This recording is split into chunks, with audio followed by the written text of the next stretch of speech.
Hello everyone, welcome to a very different Friday live stream. Today we're doing a bit of dolly chat, a bit of figure discussion, talking about some of the recent figures, what we've had for 2022 so far, the robot set and the Warriors of the Deep set. Very exciting sets. I'm joined by another dolly connoisseur, James. Hello. My new sort of B&M hunting guy. Pretty much, yeah. Pretty much. That Tom Bacon robot, all two of them, you dirty little scalper. Far brought from them a together. They're a variant. It's a variant. It's fine. it's fine. That's my excuse. Yeah, well, we can talk more in depth about the potential variants because there's like a different. There's a different pigmentation, isn't there? I've got the head of the robot because of it's a transparent plastic. It looked like they changed the color a couple times, or they just didn't mix it properly. I've noticed from people on Twitter, and even actually a B&M that I went to, that is a local one to yours. They were all very bright pink. So I think when they first start producing them and sending them out, the pigmentation was off because yours is a lot more red on the head. Yeah, it's like the original. Yeah. And then mine's pink, and now they all seem to be a bit pink. So it just looked to have been like a little early variant, really, which is interesting, I guess. Maybe it's like a running change. I don't know. It's a strange one. Ooh, I know. Who knows? Maybe it's like Tom's scarf from whenever that's got released. Owl's always said it's the same sculpt. It's just the way that the PVC just shrinks and sets and stuff, that it will be longer or shorter, and I guess it's just similar to that but with color, maybe. So we don't make dollies, we don't know. No, we just like buying them and going, aren't they pretty, and then putting them on the shelf and never looking at them again. Them again. I was guilty for that with the Silurians. I was so guilty with it. Because I looked at them for a day and I was, I'll put them on the shelf, and then I was back in uni, and I'll be honest, I got up yesterday, I think, and I just opened the shelf and I was like, oh shit, I have Silurians, nice one. It's a figure I never thought we'd get at all. Like, it's crazy. Completely. I mean, I feel like today's the first day where I've been able to properly go, wow, we've got Silurians, because this week's just been hectic for me. Yeah. So it's been nice to go, wow, aren't they really good? Are you still on your 5-day schedule, or has that been cut down a bit? That's been dropped down to 2 now. So nice, I'm like, okay, that'll keep me occupied for a little bit. Fair play. So while we wait for a few people to join, what have you been doing? How have you been occupying yourself, apart from buying dollies and all that sort of stuff? Been continuing my Big Finish stuff that I've been doing actively since last year. And I document them all on Twitter at which recommend. Reviews. Yeah, I think it's a great little hobby, really, to just get into, just documenting every single audio you listen to, maybe just jotting down your thoughts. So like it helped me remember stuff I've listened to. It's nice to see sort of like where I was at one point listening to something. You just sort of, sometimes you listen to so much you just kind of forget, really. Like I forgot I listened to Torture Outbreak last year, like literally, like I don't even think we were that deep into the pandemic, to be honest. And Big Finish put them all on sale, didn't they? Yeah. Big Finish doing all their sales and stuff, and there was a bunch of other ones as well. I enjoyed looking back at Gallifrey because just love it. I'm very happy for all the Gallifrey fans out there. The War Room, is it War Room? Yeah, I think it is. Been announced. Yeah, I mean that's cool. It's something different, and I think it's going to be interesting for fans to see Leela without Romana and how she's going to manage, and I think that's going to be cool. I don't think it will last long though. I think they will. Oh, she's so returning at the end of box set too. Yeah. And I feel Romana as a character has got huge possibilities because now we have another actress playing Romana in the War Colin set. Yeah, the Unbound. which is fascinating. I think that set's one of the most out there ideas, really, and it's just one that you go, oh yeah, this is what Unbound's for. Yeah. Even though I'd have quite liked just seen Davison do it, because it'd be something completely different to his stuff. Yeah, and putting him in that kind of alternate. Yeah, that'd be cool. But I think what's also cool about putting there, I was talking to Host Productions about this, and I'm like, it kind of feels like it's a metatextual commentary on how the 80s morals sort of started to get a bit skewed and stuff like that, and a bit blurred, especially with the Sixth Doctor. So how now he's basically become a warlord. It says in the third story he's the president of Gallifrey in the synopsis. So I wonder if the Sixth Doctor himself is actually going to talk about that, and like talking about cyanide over Shockey's mouth, and kind of gloating at the people who fell in the vat of acid and Vengeance on Varos. I think that's going to be a very cool metatextual story. And of course, with the new Romana, which is shocking. I was shocked. But I think that's going to be really interesting. But no, we have to be talking about stuff that we've done recently. So no, it's this fine. year, I've listened to Embrace the Darkness because I am doing all the Eighth Doctor and Charlie's, because the 1 to 50s, if you don't know, are all free on Spotify. A lot's on Spotify. There's the first series of Fourth Doctor Adventures. There's the first series of the Lucy stuff. The first series of Lost Stories, so Mission to Magnus and Nightmare Fair and all that. That's We've on got there. the Fourth Doctor box set as well. So, and if you go searching, there's even I think there's up to 3 series of Iris Wildtime on there. And I believe the first 6 series as well. I think there's some Benny, and the first 6 series of Jago and Lightfoot and I think are on there. Really hidden away. Graceless is on there as well, yeah. So yeah, Embrace the Darkness, underrated one. So underrated. And I remember listening to this in 2014. I picked up from Forbidden Planet. And I remember listening to it. And because it was one of my first audios, I guess, I didn't really understand what was going on, but I just knew it was good stuff. And it was fascinating to go back to it. And the atmosphere, the very gruesome atmosphere, and the story it tells, I think it's a very interesting one for Charlie, because Charlie, it's kind of the first one where she's just completely on her own for about half the story. So that's really fun. Time of the Daleks I listened to, which was mad, a bit complicated, but I gave it an 8.5 out of 10 anyway, despite I think episode 3 of it just not being great. I think it went a bit off, but I think part 4 brought it back, and I think its atmosphere just gave it the most solid rating, really. Jubilee I listened to, that's just near perfect. Is that your first time listening to it? First time, because I've got this awful habit where people hype up an audio, Chimes of midnight. Exactly, and then I kind of just avoid it because I'm like, it can't live up to the hype. And with Chimes of Midnight, I kind of knew it wouldn't be completely my type of story. It is kind of just murder mystery, but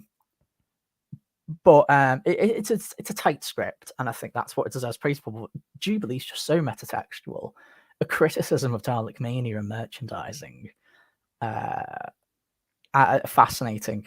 I recommend it. And then to celebrate Silurians, I listened to Blood Tide, which was a very frustrating listen. I'll be very honest. Okay. It's kind of one of them where you kind of hear people say, yeah, it's not that great, and then you're like, oh no, it must be great, and then yeah, it's not really that great. I mean, it was my first big finish, so I feel like I've got to stick up for it here. I really love its first 2 episodes, right? I think they're so creative, because I think it's like, it's really neat how we're getting the beats of the Silurians in a historical setting. And then I don't really think they ever do anything new, unfortunately. I think that is the problem with the Silurians, though. They've only sort of got that one story. That you're kind of doomed to repeat, essentially. And I don't know if I'm hypocritical or not, because I really like Hungry Earth. And what was that 2-part called? Hungry Earth and Cold Blood. Cold Blood, yeah. But I think what makes that episode unique, even though it's retreads, is that it's combining 2 episodes, Inferno and the Silurians. So I feel it manages to do something a lot more different than Blood Tide did. But I think it was it Johnny Morris's first big finish? I think it was. Yeah, I think it could be. It's very early on. It's 22. It's 22. Because then you got Project Twilight. I think it's only the 3rd or 4th Evelyn story. And Evelyn's great. Second, 3rd, yeah. Because you got Marion Conspiracy, Spectral Onion Moore, then and Blood Tide. Yeah. So it's good. Evelyn's great. We love Yeah, Evelyn. She's good. fantastic. But yeah, the Silurians eat people, which that was quite shocking. And then there's a twist in it that I feel takes away from what the actual story's trying to tell. Okay. Because like the whole thing is about Charles Darwin discovering his theory of evolution, and then there is this twist with the Silurians that maybe implies that they had something to do with humanity's creation. So the start to the end quite literally says to Charles Darwin, "Oh yeah, just forget about what the Silurians did and just stick to your guns with that theory." And it doesn't work. It just kind of feels like, oh, you need to redraft that for final part a bit more. But yeah, no. Other than that, I've been watching Peacemaker.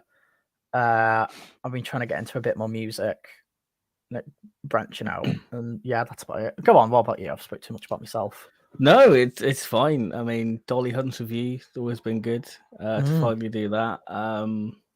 What else? Watch Warriors of the Deep. I think everyone's done that. I think that's always interesting. It's a good story.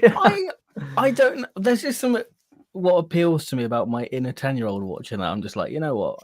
It's a good idea. There's a story there. It's very much children's TV, isn't it? It's like at its most diluted, I think. It's like, bam, it's bright and it's flashy. And there's a woman who karate kicks a giant monster and gets electrocuted. It's just a bit of a shocking one, how there's no real build-up to the reveal of the Silurians. They're just, bam, they're there. You think, from memory, you feel like there's a bit more of a build-up to them, but no, not really. But then Warriors of the Deep, as a story production-wise, should not really exist because it had the chance of being axed. But J&T was like, no, we're going to do it because I think a snap election was being held. So I think that's why the production was so shoddy on it. I mean, whatever, really, but I enjoy it for what it is, to be honest. Oh, yeah, I will always defend Warriors against the criticism of the set design because I'm like, it's the future. Who cares? A futuristic sea base is not going to look like what the oil rig in the Sea Devils look like. It's just not the same thing. It looks fine. I genuinely believe it's some of the finest model work in all of Doctor Who, with the exterior of the base and with the Silurian. I think the official name is a Silurian battle cruiser.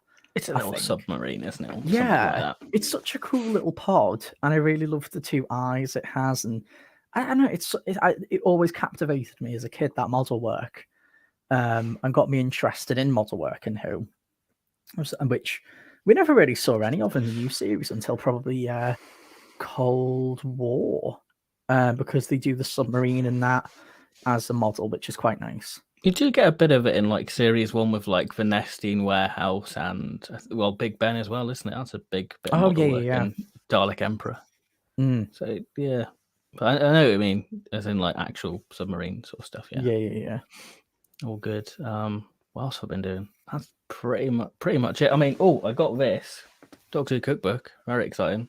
That's a nice little thing to have. Thanks, Mel. Very nice. Very epic.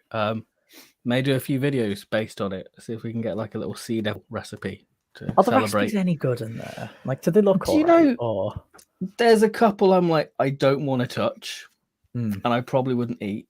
But there's Chumbly cake, which sounds all right. There's Celestial Chicken, if that takes your fancy. You got John Pertwee's egg salad, which I feel like I might stay away from personally. Yeah. Yes, there's some weird stuff. I mean, it's very 80s. Is it actually Pertwee's recipe, or have they just shoved his name on it? I think they probably just shoved his recipe, because I know when they did the Blu-ray that Toby Haydock went through some of like the bios and was like, that's incorrect. So, oh wow.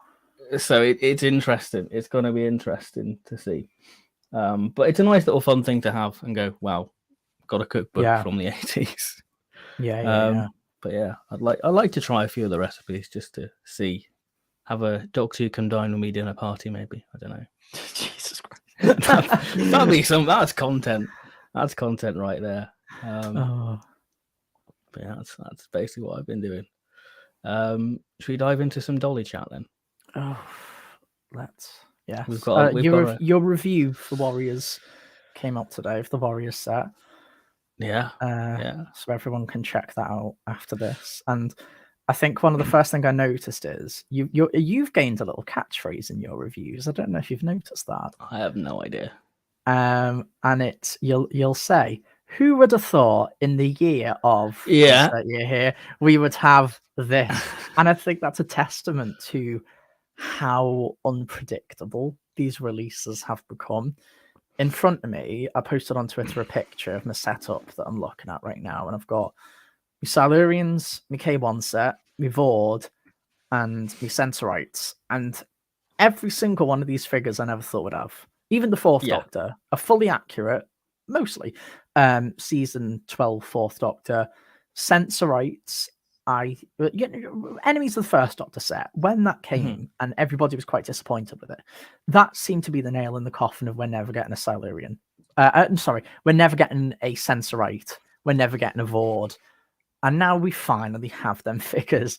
It's surprising though, isn't it, that we had the Sculpts, because we had Shara's Jack, which is essentially, like I remember saying back in the day, Shara's Jack, new and no head, you've got a Vord. Yeah. So it's like we could have had that back then. Yeah.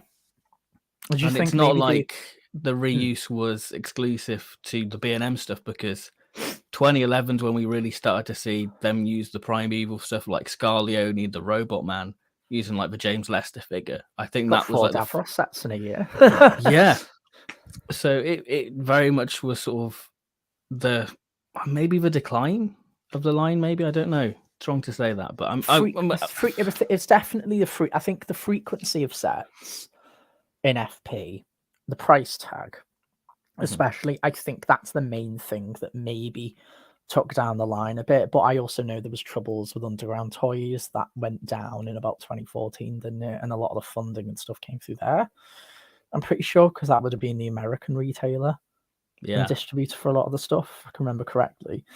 There's a lot of external stuff, but yeah, I think I remember the Fendal set was quite controversial when that came out, because I think that was like the third Leela release in like a very short amount of time. Just stuff like that, really. And then stuff started to go on sale, like the Cybermen and all that, and the enemies sets. I don't know. It's just one of them, really.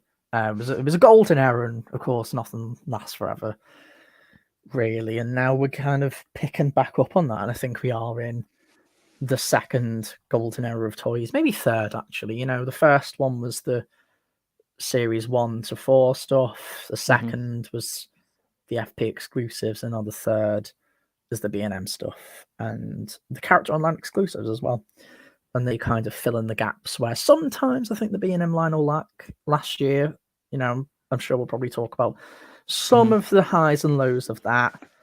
But yeah, no, it's crazy. I never thought we'd get a K1 re-release, even though ever since I think the robot regeneration set with the Fourth Doctor, I was like, surely they can't release any more TARDISes. Surely it just makes sense to do Tom and K1, and they've finally done that. It's weird, because I swear there was like an announcement video for like a B&M wave, and in the background you can see the updated K1. And I remember Al just go, no, that's just one of mine. Like, don't look too deep into it. And then maybe like 2 years later, we've got it right there.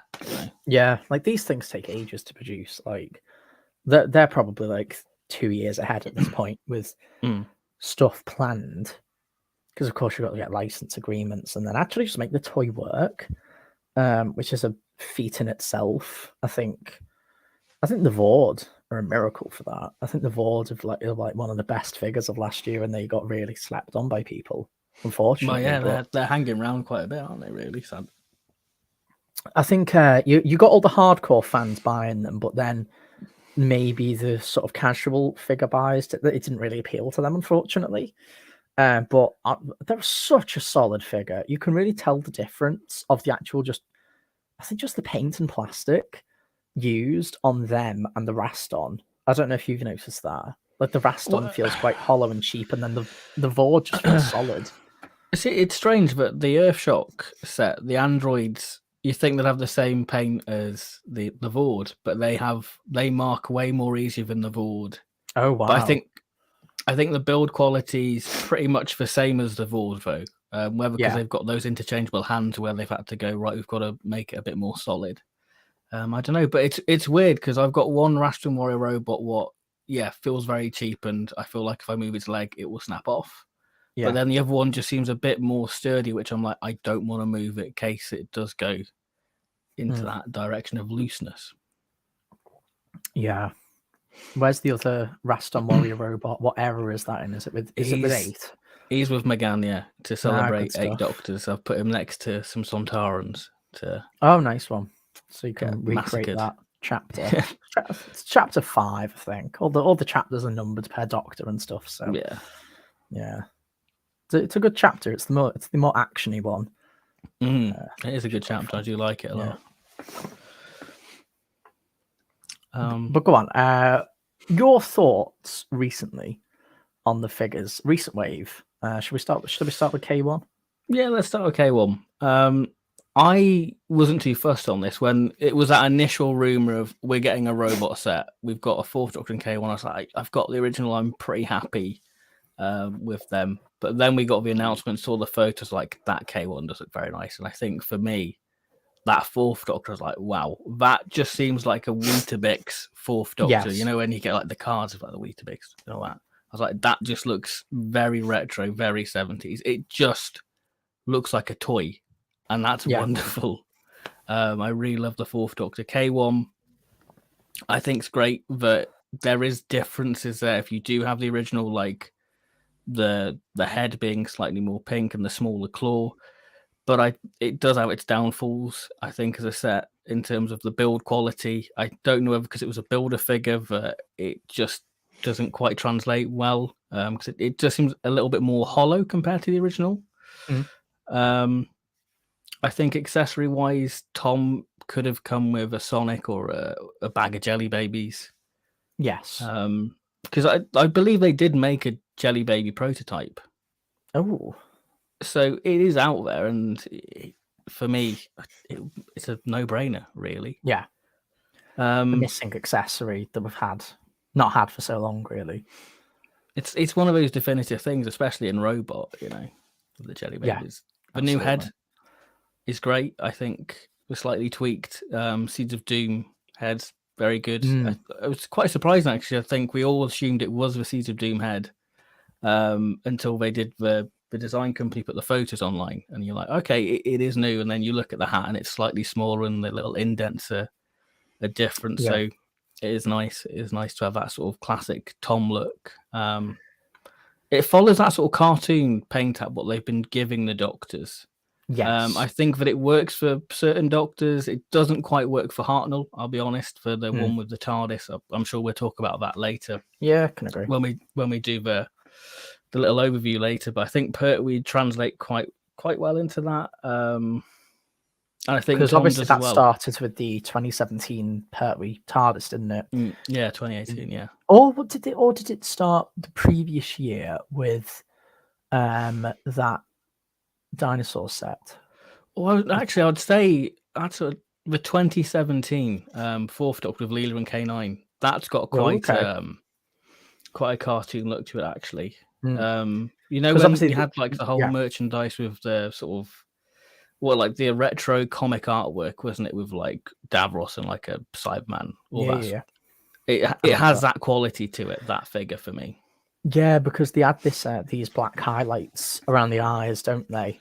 And they kind of, I find the paint often just accents the creases in the face a lot more and embraces that a lot, because I think especially with the 3rd Doctor, you compare the original figures of that to the modern ones. They just don't look that right. You know what I mean? I think now we finally have John's expression coming through, and it's took them a few tries for Tom, hasn't it? They tried a bit with the robot. The TARDIS robot set, which was I think it was good. It was better than the original, but it wasn't quite there. Zygons was too pale, to be honest. A bit too pale, yeah. Then there was Zygons Tom, which the face sculpt, if we look at the actual scans, is great.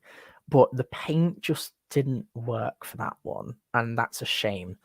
But now I think they've got it down to a fine art with Tom. That Zygon Tom, I feel like you really had to look in store going, which has got the best paint apps? What looks like Tom and not your nan? Absolutely. Absolutely. The robots I was so excited for, because I never got this figure ever. Because I got the Sea Devil back in the day, but we didn't. We pretty much just couldn't afford to just buy every figure, really. So the K1 was always this illustrious figure to me, and now it's in the collection. The joints on it were so loose, and that's a shit. And that was I was so disappointed. I think that's the problem with the gun as well. Like, you give K1 the gun, his arms, he ain't gonna be holding that. Well, this is my fix. You see, pop it in the freezer, hour and a half. You can stick that arm up, and that tightens all the joints in it. Only it'll tighten the waist up a little bit, but it'll mostly just give it a sense of balance. And I might actually have to do it again on mine because his waist has gone a bit loose. But I've done it so the arm can sit up, really. But I think there is a design fault there, because I know Al does say in the reveal video, I'm pretty sure, it might be in Batman March's review maybe, mentioning how the claw, the smaller claw and the bigger claw, kind of swap on the prop throughout the episode. I think it just would have been so much safer to just give the thicker claw on the gun holding side. To me, that's just kind of a no-brainer, because it did hold it a lot better before I did the freezer technique and tightened up those joints. But it's one of them, really, I think. But no, I just think he's great. He's really neat. He's shiny. He's nice and shiny. He looks really well under light. He catches the light well, a lot similar to the 2010 Evil Vok robot. If you remember that, with the with the glowing eyes, yeah, that would catch it quite well. And if you've got a light source above the K1, it catches that well. And the fourth Doctor, and I don't know if this is controversial, and I held this off last time I spoke to you, because I've been waiting for this all week, actually. I think so. What did you say? Like, I feel like it's the definitive Tom figure. The definitive Tom figure, yeah. And then I said I've got a statement that is above that. All right. And this is my favorite figure Character Options has ever produced. Really? It has been my dream figure for years, to have a proper season 12 Tom, I think, because the original is fantastic. To me, it's one of the most definitive Doctor Who toys ever. But I don't think it's aged incredibly well, as the paint applications have developed a lot more across like figures, because that figure was released 12 years ago. Yeah. Long time ago. That was the age of Donna in her giant big coat. It's a long time figure. We've gone a long way. And of course, it never felt right, I think, with people back then to have the smiley face be the one that's got the hat on. So now, we've got the solemn head that fits. The head doesn't fall off. No, it's because I don't know if it's just the years I've taken it on and off, but I've always remembered the season 12 Tom figure being very, very loose. It's like you touch that head and it just kind of falls off. I have that with Magnus Grill. Magnus Grill was terrible with like the masked one. It's like maybe back then they just didn't quite get the size of the joints right to interchange and stuff like that to make it tight, but also not impossible to remove. And then as years have gone on, we've noticed the cravat has lacked the detail. And you kind of notice how the jumper on the original is kind of just paint splatters. It's not really got any rhyme or reason to it, essentially. And then I will say, in the original's defense, it does have the TARDIS key. Does it? Yep. It's got a little silver chain, what emulates that little TARDIS key. we had in season Whereabouts 12. is that on the sculpt? I wonder if Is I it can right grab at one. the bottom? Is it right at the bottom of the? I'm just gonna grab him. Hopefully it's on this one. Hopefully it can. I don't know if you can see it there. Oh yeah. Just there. Does have a little TARDIS keychain. I'll actually have to have a closer look at mine actually for that. But is there? Yeah, of course we got Zygon's Tom with the new trousers, and we went, oh, this is That's where it's good. at now. This is the pinnacle But of that's the trouser detail, and we're like, we need that season 12 Tom. And I don't know, for me it's perfect. I really like the color of the jacket. Could I have I think had the it? brightness works. Yeah, could I have had it be a shade darker? Yeah. Hmm. Am I going to complain? No, because the buttons are finally decently painted. And like every single button on this Tom is painted so well. I love the edging detail on the pockets. Again, there's even a button on one of the pockets that's painted as well. Oh, both of them. What a surprise. Yeah, both of them are all painted, yeah. On the cuffs as well. They've finally gotten rid of the horrible wash on the scarf, which I think was always an unnecessary thing to do because people have complained about that. I'm like, why? It just makes it look. It just makes it pop, and it makes sense. This is his first story. Why would the scarf be dirty? Like, I think for me, it's like the detail of the lines stand out anyway without the wash. And I don't know, maybe it kind of just does look a bit like an unnecessary bit of detail. So now the wash is gone. It allows the color of the figure to pop. You put a Sonic in this guy's hand and it's just perfect. There's one detail that's missing. I don't like beat myself up about it, but it's the shirt. We've not got the checkered lines on the shirt anymore. Those very, very tiny, thin blue lines that were on the original. But you know, with the waistcoat and with the cravat, who's asked? I don't feel like I miss it though, because I feel like what it's rectified, you can forgive it. Yes, you know, it's only a little thing. You're not gonna have the figure that up close until you realize, oh, it's not got the check design. I think for me, this figure really came alive when I put it next to Sarah and Harry. Yes, and I was like, absolutely. my God, it just does something, doesn't it? When you put those figures together, like, wow, this is season 12. And Because those figures are so clean, aren't they? And now we've got this really clean Tom, and it's like, oh, this is season 12. Absolutely, just so good. And I think what's also neat is I've said to you about this, and I think that I don't think people realize how many figures have actually been released in the B&M range. Like, there have been a lot since like they really started to put the money in 2017. There have been so many. I think if you compile all the figures that were released in 2020, it's an insane amount. And 2019 is crazy as well. People can build their own collections now of these figures. See it on Twitter, and you look at most people's collection, like, okay, that's literally all of the B&M figures, and that's wonderful that people are having a chance. And I think that it doesn't,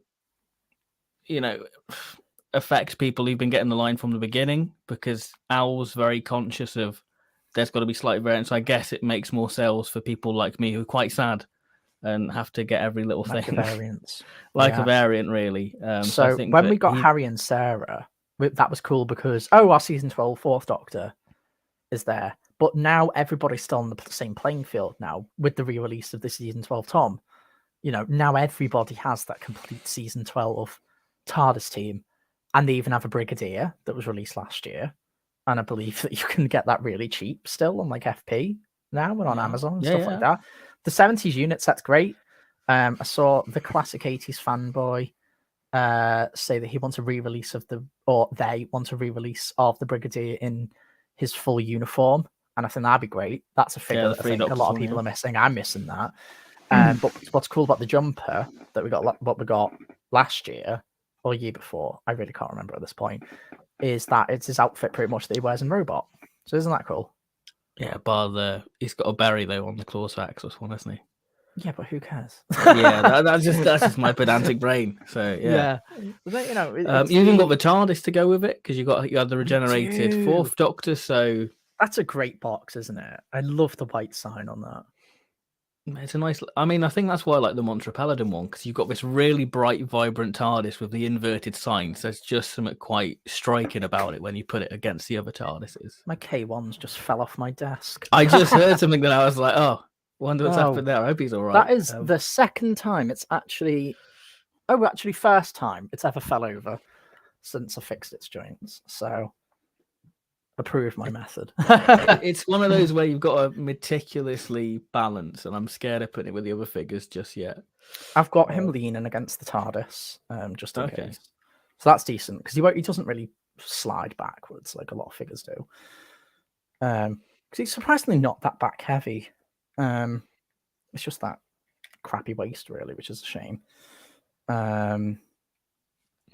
But yeah, I want to try the nail polish method, which is insert a bit of nail polish, transparent nail polish inside the joint, and then that just kind of decreases the area radius of what the ball can move around. It's just a matter of actually detaching the waist in order to do that, and I'm very scared of how that's going to work, because I remember the cyber controller from a few years ago that just comes apart. This doesn't. Like, I can't even take off the head of this thing. He's really he's attached. He's now an action figure. He's no longer a builder figure. Well, yeah, you've even got the legal guff on his arse, haven't you? You do. You do. Because he's no longer an accessory. I'm just trying to find that name of that stuff where it's how to fix loose joints on action figures, because you can get like a little solution. Oh, but it's that fan made stuff, isn't it? It's fix loose. Yeah. But yeah, I don't know how much that is. See how much it is. Just going on eBay. Just see how much it is. Because I think it is sold from like eBay shops. I think that's the only way to get it. But it is like this kind of thing that a lot of Black Series and Marvel Legends YouTubers that stuff. Yeah. So I might try that. It might be a bit much to import it, but hey, if it fixes K1, it'll be all right. Yes. But yeah, really nice figure. Very nice indeed. I think that maybe that set would have completed last year, but I agree. Yeah. Absolutely. But then I think it's been a good set to open the year. That it's the double. It's sort of the double. You know what I mean? It's the double-edged sword, really, isn't it? Because I think I said to you, I don't think a wave ever feels complete until there's a Tom set, because he is very much, Doctor Who. Yeah. I don't know. It ties everything together, and I think that's just kind of like, I don't know. I feel like Tom's the sort of meat of the B&M line. I think everything else is like the veg and you meat and potatoes, but Tom's that set you look for, really. And I think John has that extent, because I feel like the Pertwee stuff always seems to clear very well. Yes. So I feel like the 70s is probably the best selling of the B&M stuff, I feel. Yeah. I don't know if that's a bold statement. I'm sure there'll be figure discourse about that, but I think that's majority of the collectors, I feel. Yeah, because I know a lot of people were so happy with the Companions set. Like, that was a standout with two Romanas and Sarah. So that's nice. That's just a strange feeling that we've ticked that off now. And it makes you think: are we having a cycle of Companions than a year of monsters? I'm sure we'll speculate towards the end of the stream about what we would like to see, or what's viable. But it does seem like there's an interesting sort of thing going on with the sets, really. Absolutely, and it is cool because I really like when we get a new range that or set of figures that fills in a gap. I always kind of like to go back and watch Batman March reviews back in the day, because we always used to watch them. And the Destiny set, and it was like when we got that, we really didn't think we'd ever get a Romana. And now I've got two. It's like Mary Tam especially. Well, 4, Yeah, exactly. That's cool, isn't it? That's awesome. Like, Mary Tam, I thought was the untouchable Romana. I feel like we would get a Lala, but I thought Mary Tam would be that figure. What would just be Rosita going? Wouldn't that be nice? Yeah, precisely. But yeah, is that everything on the robot set, do you think? I think so. It's a great figure. The Four Stops figure is now my favorite figure. K1 is a nice display piece as a toy. Not great, but he does fill that gap in the collection, I think. Very So nice box as well. I recommend getting him. The box is great. It's so slender, isn't it? Yeah, Like, just look at that. I mean, the Warriors of a Deep one, my God, that's a chunky old box. yeah, because they don't have to worry about shelf size, really. Shelf size on retailer stores, do they? There you go. You can see how just the difference right there. It's crazy. Nice. Yeah, crazy times. Pop you back there. There we go. Carefully does it. Oh, there we go. Yeah. Nice. There we are. Silurian boys. Should we move on to those lovely boys? Yeah, sure thing, man. I feel like that was one of the most left field figures we've had. Yeah. Because, like, I wouldn't have put that on the bingo card of 2022 figures at all. Mm. We had rumblings on, like, Sunday that we're getting Warriors of the Deep set, and of course, your fan brain goes, okay, what could we get? Are we going to get a Turlo with Fifth Doctrine, that sort of different gear? Are we going to see a Sea Devil Silurian? You're really wondering what we got. And we, of course, that caused figure discourse, which, stupid, really. But we got Silurians, the triad of Ictar, Skibbus, and Tarpok, I think. Yeah, and I'm very. I always like. Even on your review, when people announce their names, and I'm like, I don't think anyone ever gave second thought on what the other two were called. Ictar, kind of everyone knows because it's mentioned so much throughout. You know what I mean?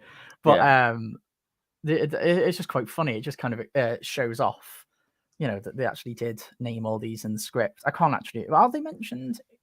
Skibbus and the other chap, are they mentioned? Yeah, they are. Story? When they're reviving the Sea Devils, it's like, oh, you do this in the comical voices.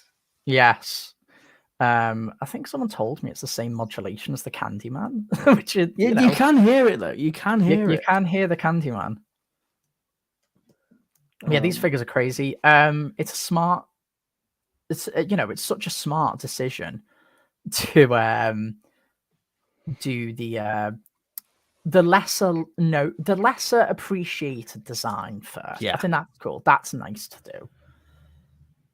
I mean, for me, I think it was back in 2013. The line was pretty much wrapped up, and I very much was residing in thought we're never getting Silurian. So I went and bought the Dapol ones, and I put the Dapol one up against the character one. I was like, you know what? We've come a long way since Dapol with these Silurians. My God, it's just crazy. Arguably one of the best figures character have done in a long time. I think detail-wise, the head is phenomenal with like the little scales. Yes. They've really knocked it out of the park. It's sort of got that Earthshock Cyberman level of detail, I feel. I don't know if that's a bold statement because the 80s Cybermen just work so well as figures. Yeah, no, I agree with that. No, but the Earthshock Cyberman's always been top 3 for me. You can just see every detail of that costume, and I think they've never been painted as well as they were on them original figures. Back in 2010, they just did the right amount of wash. I know, obviously, we got the re-release sort of in the 5 Doctor set, and I'm not a fan of how they've done the wash on there. It's a lot more grey based, while it's a lot more black washes on the original, which is cool. Which does highlight that sort of weird sort of mesh detail they have on him. Yeah. Which you do get. But with this one, I think the detail's just impeccable for what they've done on the new parts. There is I think there could have been a better application of washes because it is there. I just don't think it's dark enough, especially on the face. Because the you legs get it on certain figures. Yeah, you get the it legs on done really well. And I know on your one in your review, your Ictar looks a lot more detail based, but I don't know, on the face, I can't actually notice much wash on mine besides in the actual neck scales. And then there's a silver dry brush done over it, which very nicely how do I say it makes them look a bit like a goldfish, really. Yeah, it's got like a sort of a turtle beak to it, I feel. Yeah. Looks It's great. just got that shine, doesn't it? And that's cool. I don't think people realize unless they get these figures how solid and big they are. Like they're it's maybe my one flaw that they are too tall. They just are, but that's just the nature of part reuse of the legs, and they've had to oversize everything from there. But like these are tall, big figures. Like they kind of look a bit like a Black Series, which is crazy.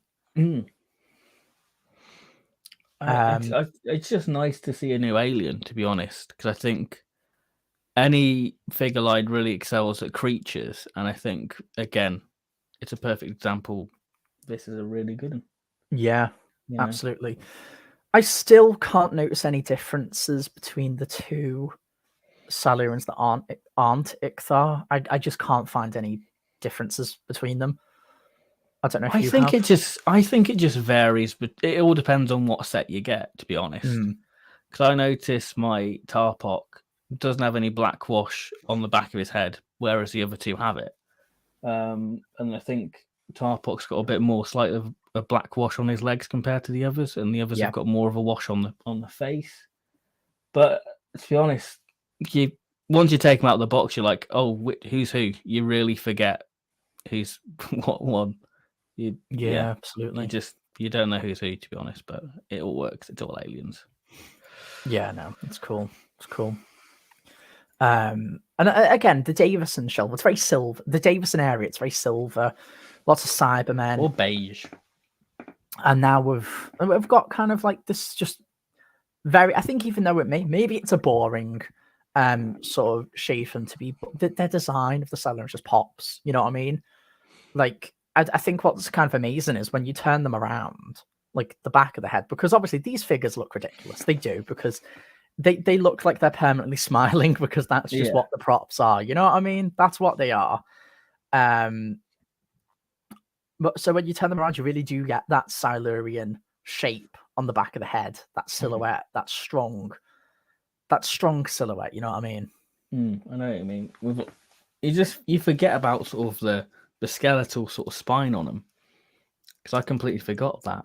Yeah, but it's there and it's lovely. It's really great. I am worried that will snap off.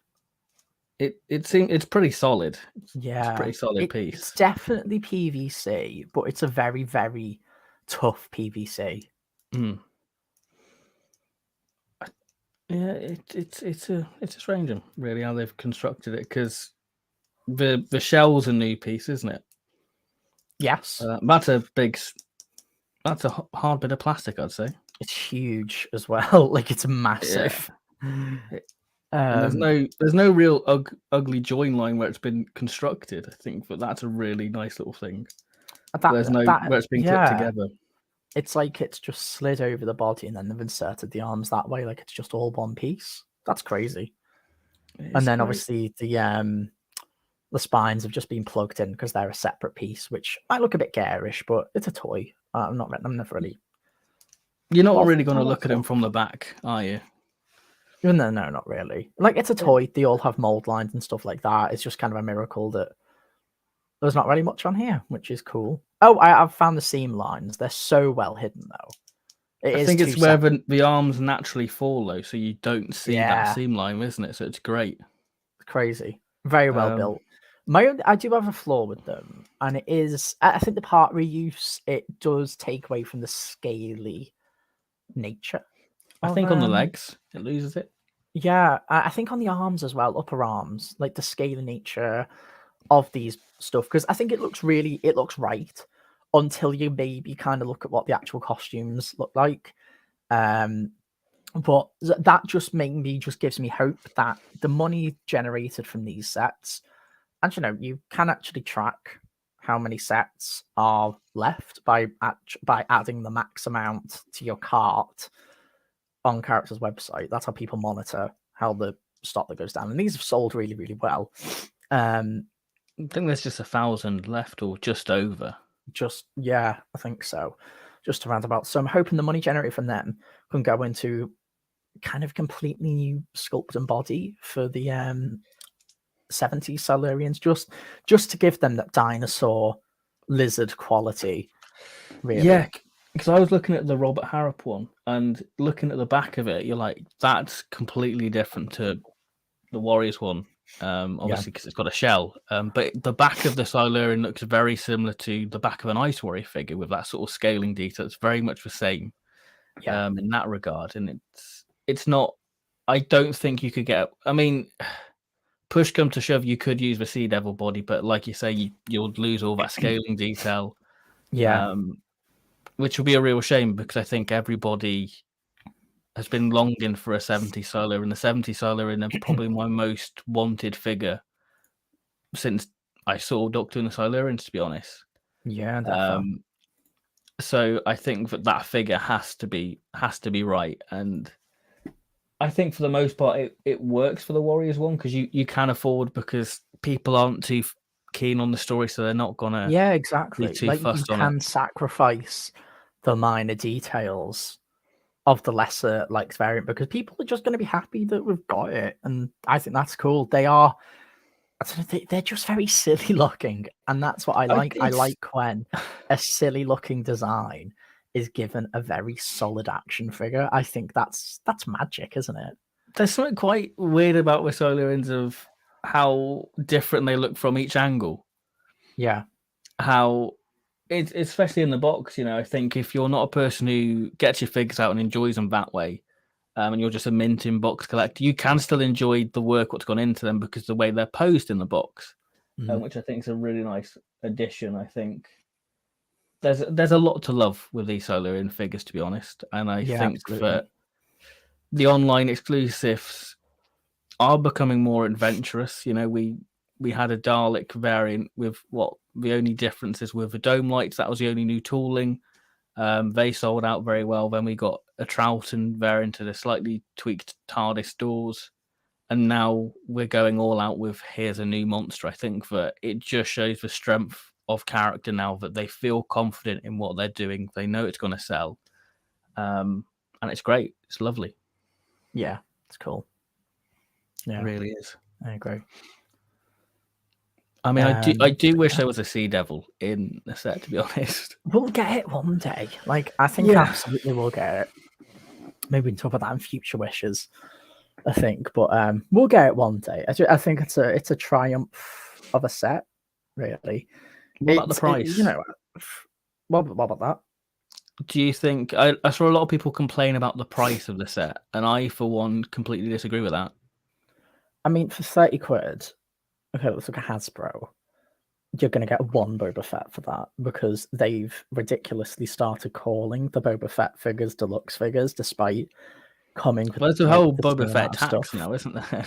Yeah, but the same amount of stuff as the original release, what retailed for $19.99, because this guy comes with a jetpack, that's now classed as like an accessory, even though it's a crush part of the design. So for 30 quid, you get like one figure from Hasbro. For 30 quid, you can also get a figure and a half from Marvel Legends. And that's a shame, I think. Because I don't think... Maybe sometimes I think we don't realize how good we have it, I think, with these figures. Yeah, and I don't want to dive too deep into the toy discourse, but I saw a lot of people saying, give the license to Hasbro. Do you really want to commit to that? Do you really want to rebuy a whole line of figures and characters? No, I'd stop collecting. I think I'd just look at the stuff I've got, and I'd say I'm happy with it, because I like the style character options does. I wish sometimes we could get more bicep articulation, more ball jointed arms. Disappointing things with those Silurians. It didn't have the bicep swivel, but that's down to the part reuse. But I think character options has this proper style, don't they? That just really suits Doctor Who. Like, character options and Doctor Who, for me, they're just synonymous. I think they just have that. They have their own art style that they do their figures in. They don't go for hyperrealism. They go for a colourful approximation, I think, and I like that. I think the character figures, for me, they are highly detailed, but they still maintain the function of a toy. Yeah. Whereas if you look at a Black Series, it's made to be highly articulated and put on your shelf to display with a load of other figures, whereas the character figures still have that quality, but they still have the function of this is a toy to be enjoyed and played with. And I think there's kind of a dangerous rabbit hole as well when you get into Hasbro stuff, because take their Boba Fett, for example. You'll look at it and you'll be like, oh, this is cool, but it's not got the posability of an SH figure arts. And so then you'll start getting into them, and they're like 90 quid a pop and stuff like that. And I'm just like, I'm happy with my like 30 quid for 3-pack of Silurians, because that's £10 a figure. And if you only want one, I don't think there's anything wrong with just selling one or two for a tenner on eBay, because that's pretty much the value of them anyway. And I'm sure you get your money back, so you only pay £10 for the one that you want. You know, and somebody else who wants an extra Silurian or couldn't get their hands on one due to not getting paid in time. I know that's happened with a few people. People like, oh, well, I've just got my paycheck. I don't get another one until the end of the month, and they might not be around anymore. But yeah, one of them really. I think, yeah. Yeah, I think 30 quid. It's great. And I think that if it's a way of us getting these monsters and it makes them viable for us to make it, so let's say 40 quid for 2 Yeti, I'll happily pay that. Yeah.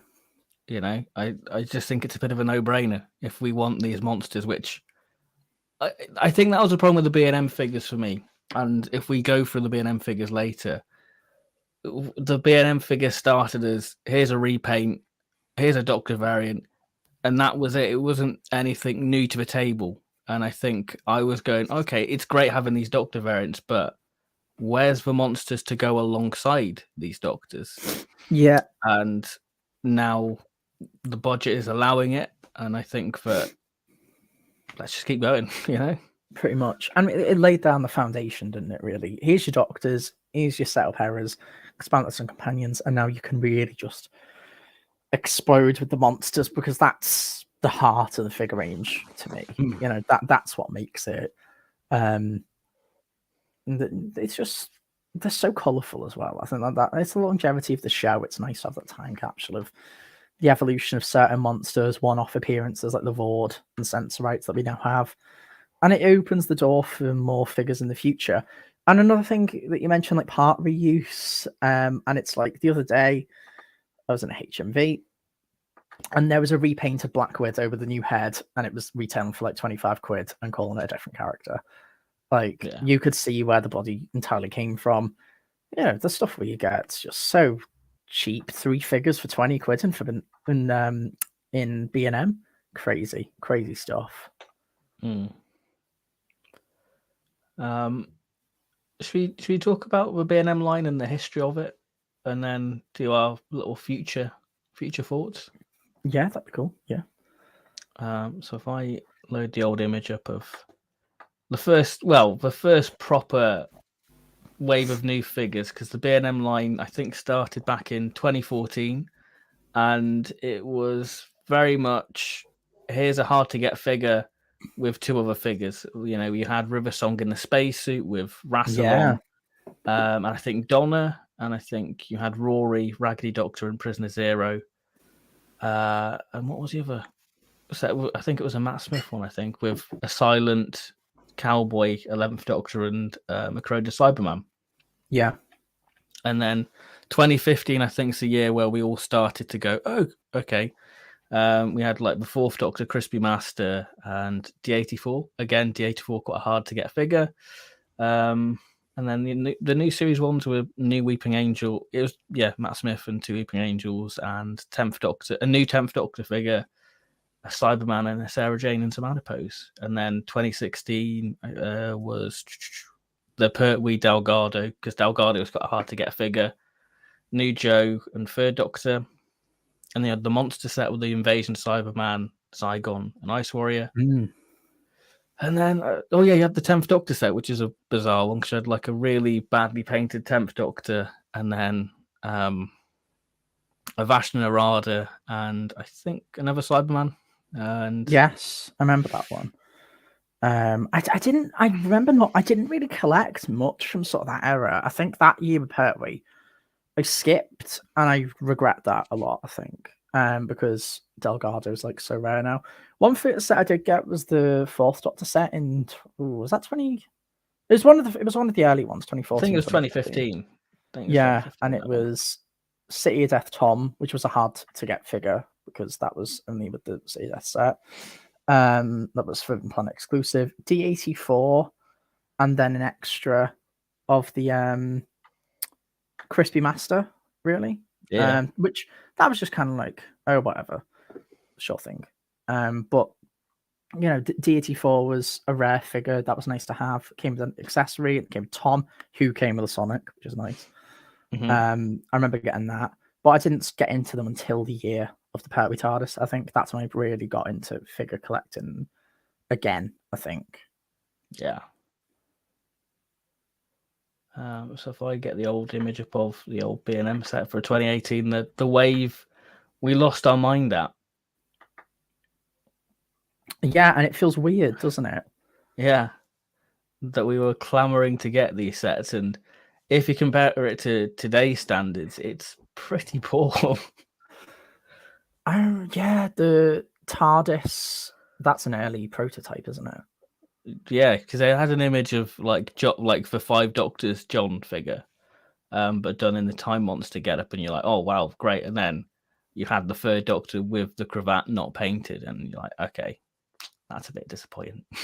Yeah, the Bill figure, I remember that set. That was great because I think shortly after it was announced, the Amazon one was coming out, wasn't it? It was a re-release of a figure we hadn't had yet, which is so bizarre to think about. The unit set. What was it called? The unit set? Was it just called the? It was the 1970s, yeah, 70s. That was really nice to have. But again, they're very simple, aren't they? The 11th Doctor figure set I didn't get. I kind of regret that because it's the nicest Snowman figure, but yeah. It's an interesting. They did do a revised version. I don't think we've got a photo of that revised on the 2019 one with the robot TARDIS, actually. No, I don't think so. But no, it was an interesting wave. It set the bar. I got all of them besides the 11th Doctor set, but yeah. I think what's interesting about this wave is if we give it a bit of context, the figure line was pretty much 2015. They tried to revive it with like the Collector's series with the Night of the Doctor, the Capaldi's, Missy, and your Curator set, and that did moderately quite well.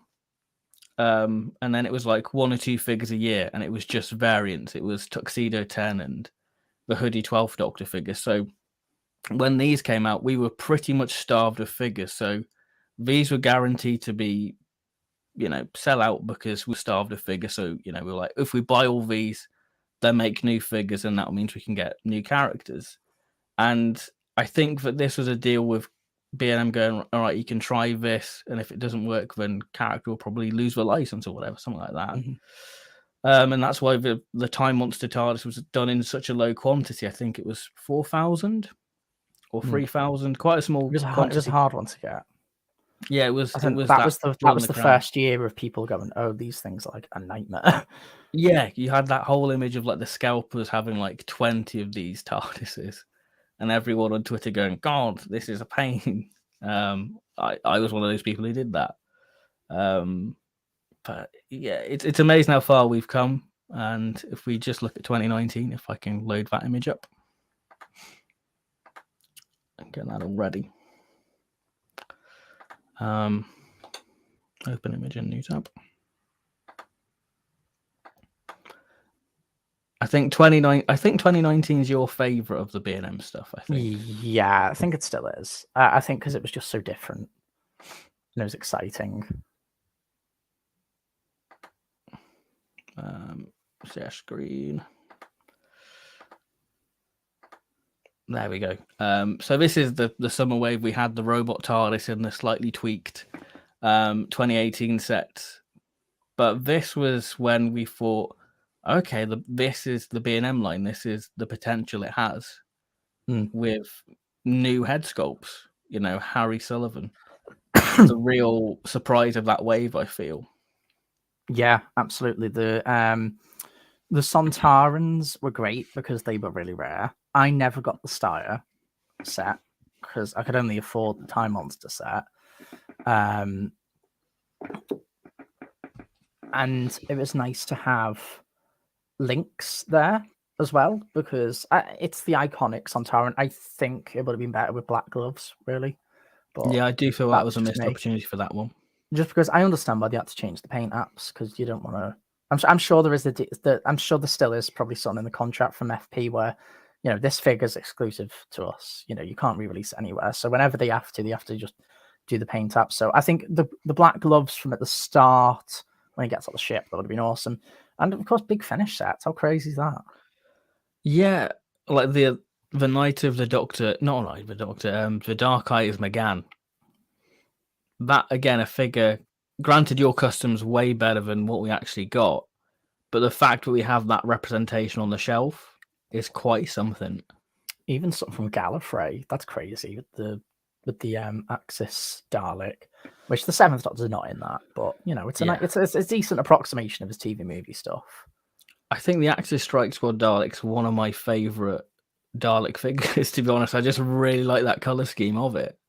Yeah, it's one of mine as well. I like the re-release of it as well. That's they were just solid, and the Silver Nemesis set that was so expensive to get because that was that a San Diego exclusive?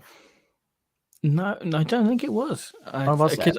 I think it was the Planet of Fire set, the one that was and San Diego. Yeah, Planet of Fire and Regeneration Fifth Doctor was 2010 San Diego.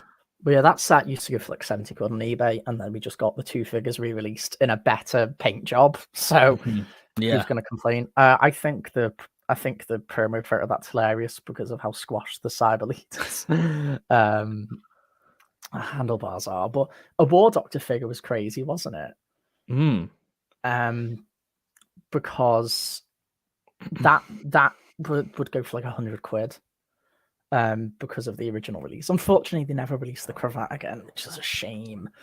I think that figure, I know it's on audio and they're like, oh, we can get away with it, but it needs the scarf. It looks a bit naked without it. Yeah, I can agree with that. Again, a lot of people are happy to have a War Doctor, and it's like, that's cool. It's just a shame we couldn't get, anything else, really. I do think it's the weaker of the 3 Dalek sets, personally. It's the more boring Dalek, I think that's the thing. Because I don't really think anyone got these sets for the Doctors, really. I think as well, they came with the Daleks, essentially. I think that Dalek figure as well, it had this weird, I don't think the wash had dried on it, so every time you sort of picked it up, you'd have, the wash on your hands. It wasn't like it was properly finished. It felt quite tacky. Yeah, it had this very cheap, like almost like what the first wave of B&M TARDIS have with that weird waxy texture. Yeah, with like the weathering they applied to them. I actually picked him up the other day, and that waxy finish has kind of actually gone now, which is nice. Okay. But it's been like 3 years. I know. It feels proper, but I think the plastic on that one, for whatever reason, I think actually did feel cheaper than the other two. And then I regret to this day never picking up the Sharda box.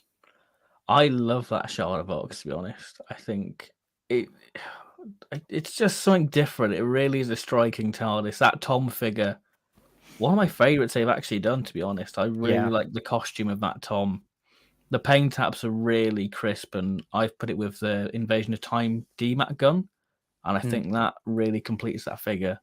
But I love the different sort of burgundy, sort of yellow tinted windows. The new lamp as well. I would love them to sort of do an online version where it lights up, because I think that TARDIS would really benefit with electronics. I think you can get away with doing that TARDIS again, because it's definitely holding value, that TARDIS. And then a set we've all wanted from when the prototype leaked of a 5th Doctor TARDIS. Granted, it wasn't the one we wanted, but we always wanted a 5th Doctor regeneration figure to go with the 6th Doctor. Again, sadly, it didn't match the figure we have, even though the image on the box was the one what matches the regeneration 6th Doctor. So it is a bit sad. but we didn't get that quite matching. But again, I like it. I still think it's one of my favourites of that bunch. Yeah. Yeah, no, I can agree. I didn't pick up the Androzani set because I figured that they would just do it again. So yeah, I was right on that one because they did the Visitation set. I mean, the Two Doctors set probably the weakest, would you say?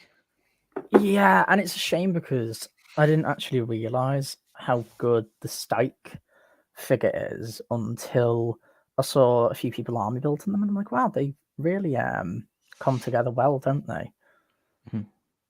Yeah, I think the Androgum Second Doctor was an absolute misfire.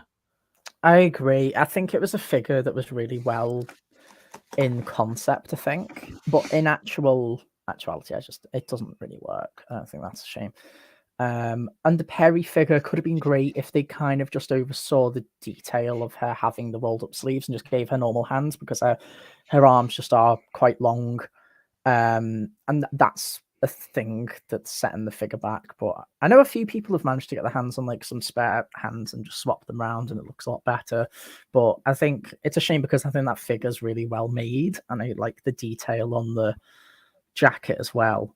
That nice metallic design has. Yeah, absolutely. But yeah, no, for me, it was just, I don't know, my favorite year, because I remember when they were announced, and we're getting big Finnish Daleks, and I army build those Santarans a lot, because, when they all went on sale and stuff, I've got like 4 of each, and they're cool. It was a set I really like of taking rare figures and just kind of re-releasing them just a bit differently for people who missed out. And I think that they do that quite here and there. Something new with Big Finish, which I don't think they'll ever do again. I can't see it, but it was really nice to have. Yeah, I feel like if they were to do it, they would have done it by now. Yeah. I still think some of those Daleks were a bit of a misstep. I think we should have had like the Time Strategist, but again, I don't know if the budget was quite there for the B&M sets to be doing that.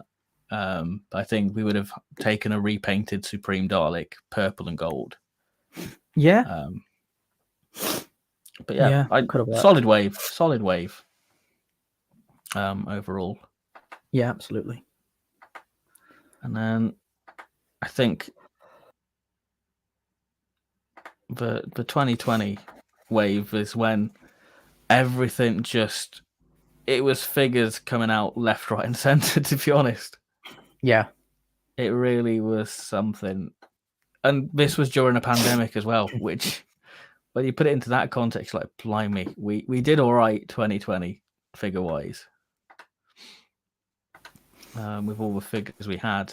From a wave of 13th Doctor figures to plenty of companions to keep us going, from revised Big Finish sets, and of course your TARDISes, and the start of the history of the Daleks.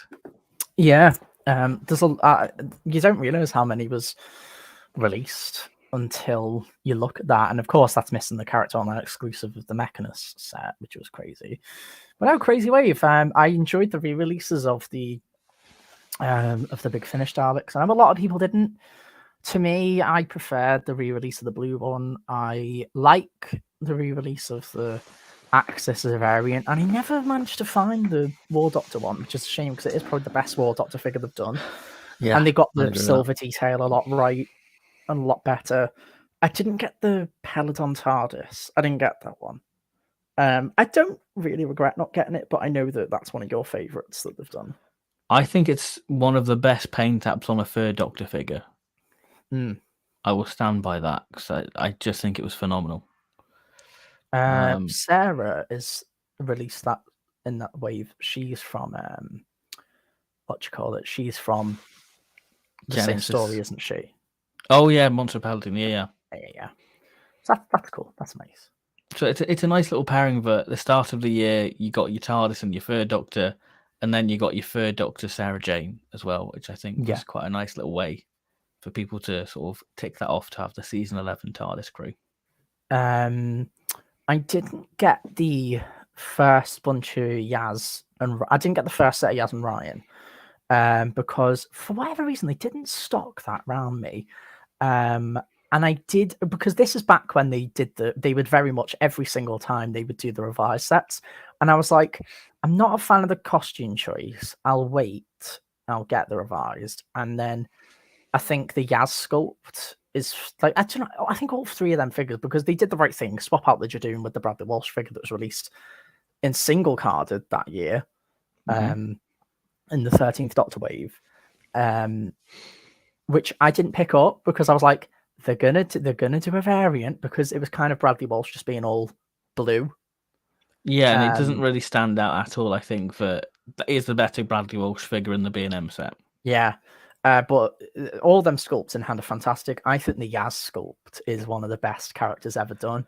I think it was the strongest out of that entire year, like genuinely, even more than Romana and Sarah. I thought the Yaz sculpt was just so spot on. I think the 2020 head sculpts, it was the year of, wow, character really putting some shifting with these head sculpts, because like the Benton figure I thought was incredible. I absolutely adore the head sculpt on that. But Yaz, great. Absolutely, it is like they did shrink Mandip Gill down. Yeah. Even the Tosin Cole, the way they did his hair, I was like, wow, they've even got his like fade in. I was like, that's some level of detail right so there. impressive to me. Yeah, it's so impressive, and I think it's such a great design that they chose for the costume for Ryan, with the yellow pants and the jacket. Again, the primeval jacket, whatever. I think it would have been cool to use some different primeval arms and maybe just reuse the Rory body sort of warmer, just to represent his bigger coat. I think, because isn't that costume based off Witchfinders? No, I think it's Ghost Monument. I think Ghost Monument, and It Takes You Away. Oh, okay, yeah, no, that rings a bell now. Yeah, but yeah, the yellow pants are they're so Ryan. Like, I really, it was just a great design choice. And then I really like the more Bradley Walsh is a lot more stylized. He's a lot more cartoony, and I think that works for Bradley. While Yaz and Ryan, they're the more hyper realistic figures. I think. But yeah, that was a very underrated set. And they were. I got all of them on discount, thankfully, because that I think B&M made a mistake that year, and I don't think they meant to do it. But when they didn't do it this year. No, they didn't. But when the Coal Hill TARDIS set and the Davros set was released, if you went to the right store, they were on discount at launch, because they used to put the waves on discount pretty quickly and a pretty quick turnover. We got the revised wave in October. Yeah. And then they were on discount 2 months later. They don't do that much anymore. It's only the Ford and Sensorite are only starting to go on sale now, because people only have to wait 2 months. But no, I saved a bit of pennies on them, and I got the variant Romana set, which is great. It's different Mary Tam sculpt, isn't it? I think it's different head sculpt. We've got a new PVC piece for the costume, and I think probably the better Romana one figure, to be honest. Yeah, I could agree with that. Destiny Romana, I kind of prefer for Romana 2, but I really also just love the Naimon's costume. That's cool. I think I'm in disagreement. I think the Horns is my favorite. Really? Yeah, I think it's maybe to people's perceptions of maybe what Romana's most iconic outfit is. I think my problem with the Destiny one is the coat just seems a little bit too short. Okay. I think it's one of those figures where I'm glad we've got it, but I think it's one of those figures we've had to sacrifice because of the parts available. I still like it. But, yeah. They didn't. They still kept the skirt detail, didn't they, from the Sarah Jane figure? But then they removed it on the more horse riding outfit on Naimon's. But I think the new scarf covered all that up adequately. It's a new scarf. Like, that's crazy. It's one of them details that kind of goes over your head, because you're like, oh, it's a scarf, but it's a new one. We were just thankful for new sculpts, really. What a blooming pain it is if you take it off, you're gonna have a job putting it back on. Because it has to go under a hair, doesn't it? Yeah, it's a fiddly thing. And the two Sarah Jane figures are great. I think the Peloton one's so underrated, because that's our casual Sarah Jane figure that if that figure came out in 2008, that would have been in every single action figure adventure people were making. It's sort of sad that I mean, I don't really look for action figure adventures anymore, but it's kind of sad that some of these, Batman March probably will never make adventures with these figures. So I'm like, my God, if he had those, how many new stories we would have had? Yeah. It's crazy, Yeah, it's a shame. And one of the other things, the history of the Dalek set launched that year. Yeah. The Dead Planet ones were surprisingly some of my favorites, and one of my favorites of the history of the Dalek set so far. I think it's the best example of the smaller pupil. The new updated silver, so good, and the little attention to detail of like the numbers on the back, and just like sort of scuffing detail on the skirt. There's something great about that Dalek set, and I think for Dead Planet Daleks, there's something quite sacred about those figures for me, because they were like part of the first wave of classic series figures.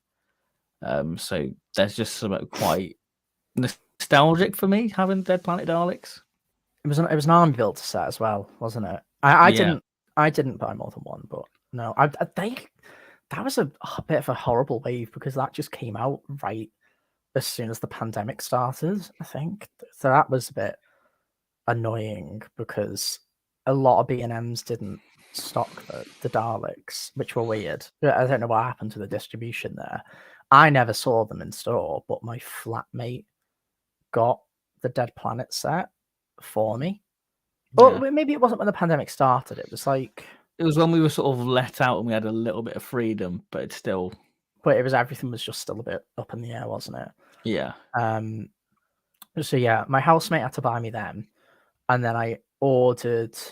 I think I just paid like a $5 extra with postage and stuff like that for the Invasion Earth set, and that's a nice set. The Supreme is a bit disappointing because I don't think the smaller pupil works on that one like it does on the Master Plan one. But it's a nice set to have because a lot of people didn't get the SFX Invasion Earth, did they? I mean, I bought it for the drone, and I think that the price alone made it viable just because I think the drone figure was, 20 quid plus anyway, loose on eBay. So it's like, you know what, it's great. Yeah, let's pick it up just for that. I mean, the Supreme, I think, one of the weaker figures, but again, that figure's not made for me. It's made for people who haven't got it, Yeah, and that's the advantage of this wave, isn't it? Or this range. If you missed out on a set, there is every chance and possibility they will re-release it again, which is nice. I doubt we'll ever get stuff like Shower's Jack and those figures, but if it's like a Dalek or a Cyberman, yeah, we'll get it. There was the Chase set. I love that set. I bought 3 of them. I ended up selling like one of the drones because I didn't really need it. But the Chase Guard was like my favorite figure of that year. Because that was, again, people missed out on the SFX one of that, didn't they? Because that was horrifically stocked. Do you remember that? Oh, has Ben dropped? We'll give him a quick nudge. But yeah, the Chase set, that was horrifically stocked when that was released in... Oh, there we go. He'll come back in a sec. That was released in 2013 as a sound effects set, or individually carded figure. And then lots of people missed out on it because, again, the figure range was kind of dying. It was kind of getting along there, along the way. Trundling along, some would say. So a lot of people missed out on it. And then getting that figure re-released with pretty decent paint apps. I think the gold on the midsection is not the best, but I think the blue is very pretty. It's a really nice figure set. And yeah, no, it was just I think that was just an excellent year of figures. We got War Games TARDIS. That was nice. We also got the Androzani set, the Visitation set, which was really underrated. So underrated. because with that figure set, everybody wanted a generic 80s TARDIS because it had never been released since the Forbidden Planet exclusive. Was it the Curse of Fenrix with the Seventh Doctor? And even then, it's a very bright box. It's not representative of so much of the era. So the Visitation set, it plugged that gap, which is nice. The 13th Doctor figures were really cool to have. It was a range based on Series 11 and a bit of Series 12 in there as well, because we got the Jadoon Captain. So we got the 13th Doctor box, which it's not one of my favourites, that TARDIS, but because I think it's because the prototype of it was shown off by Aldebar very, very early on.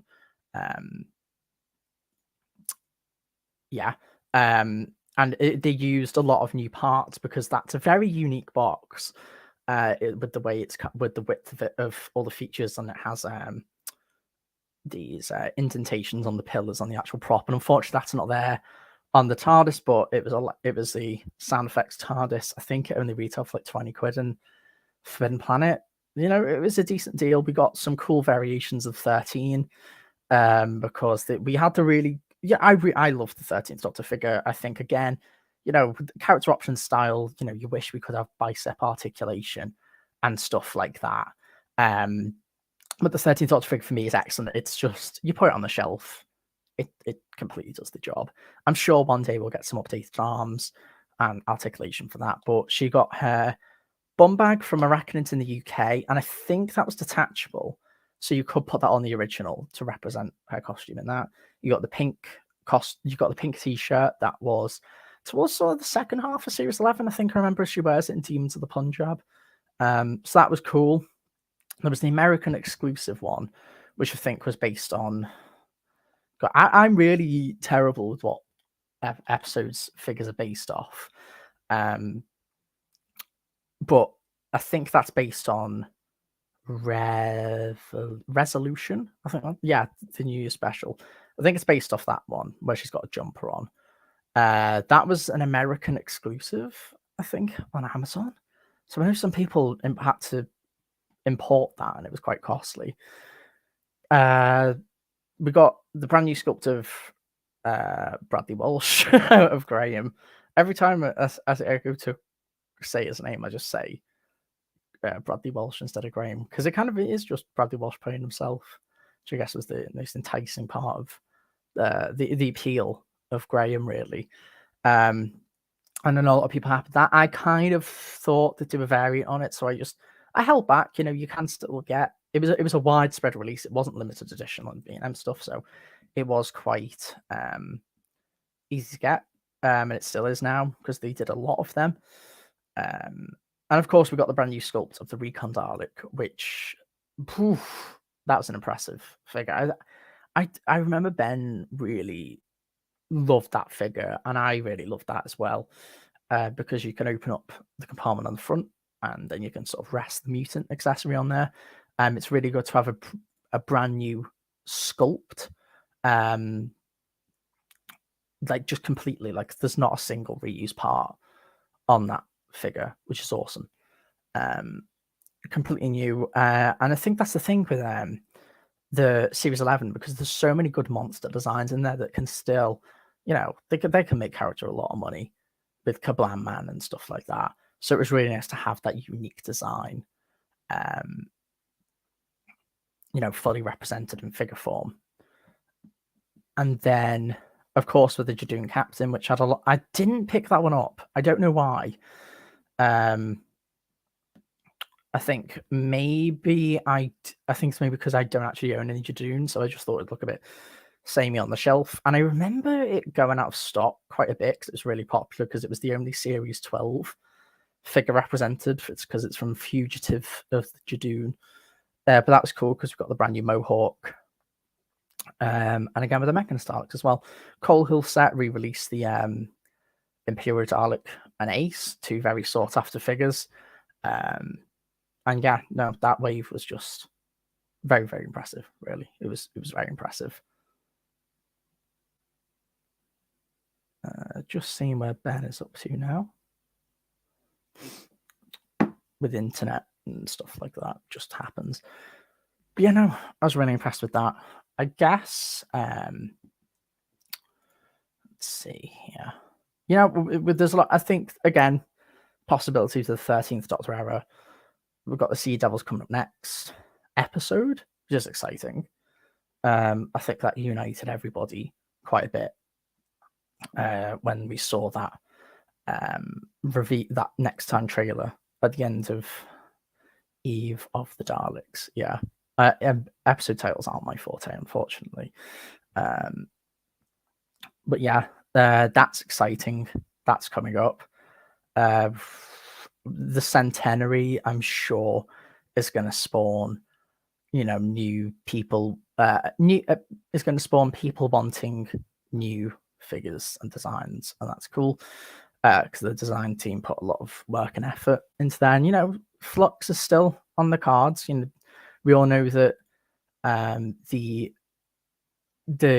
Christian likes to keep everything quite low down, and these figures take a lot of time to produce and stuff like that. So I think one day we can get a Swarm and Azure, really, and I think that will add a lot of color to the range, because they're just a fantastic design. Absolutely. They're separate from each other, but they have a unique. They have a kind of nice unity shared with that kind of crystal motif. They both share. And again, custom action figure heads are very popular for people to do and sell online. And I know that there's been a few people making Swarm and Azures, which is cool. And it just kind of shows that demands that one day we can sort of get that stuff, which would be quite nice. Yes, absolutely. This is sort of going into what I talk about with Ben, but in terms of figures that we could get next, I'd love some of the new Cybermen, the Cyber Warriors. I don't think on TV it's one of my favorite designs, but I just know it's kind of, as a figure, I think that design will really shine,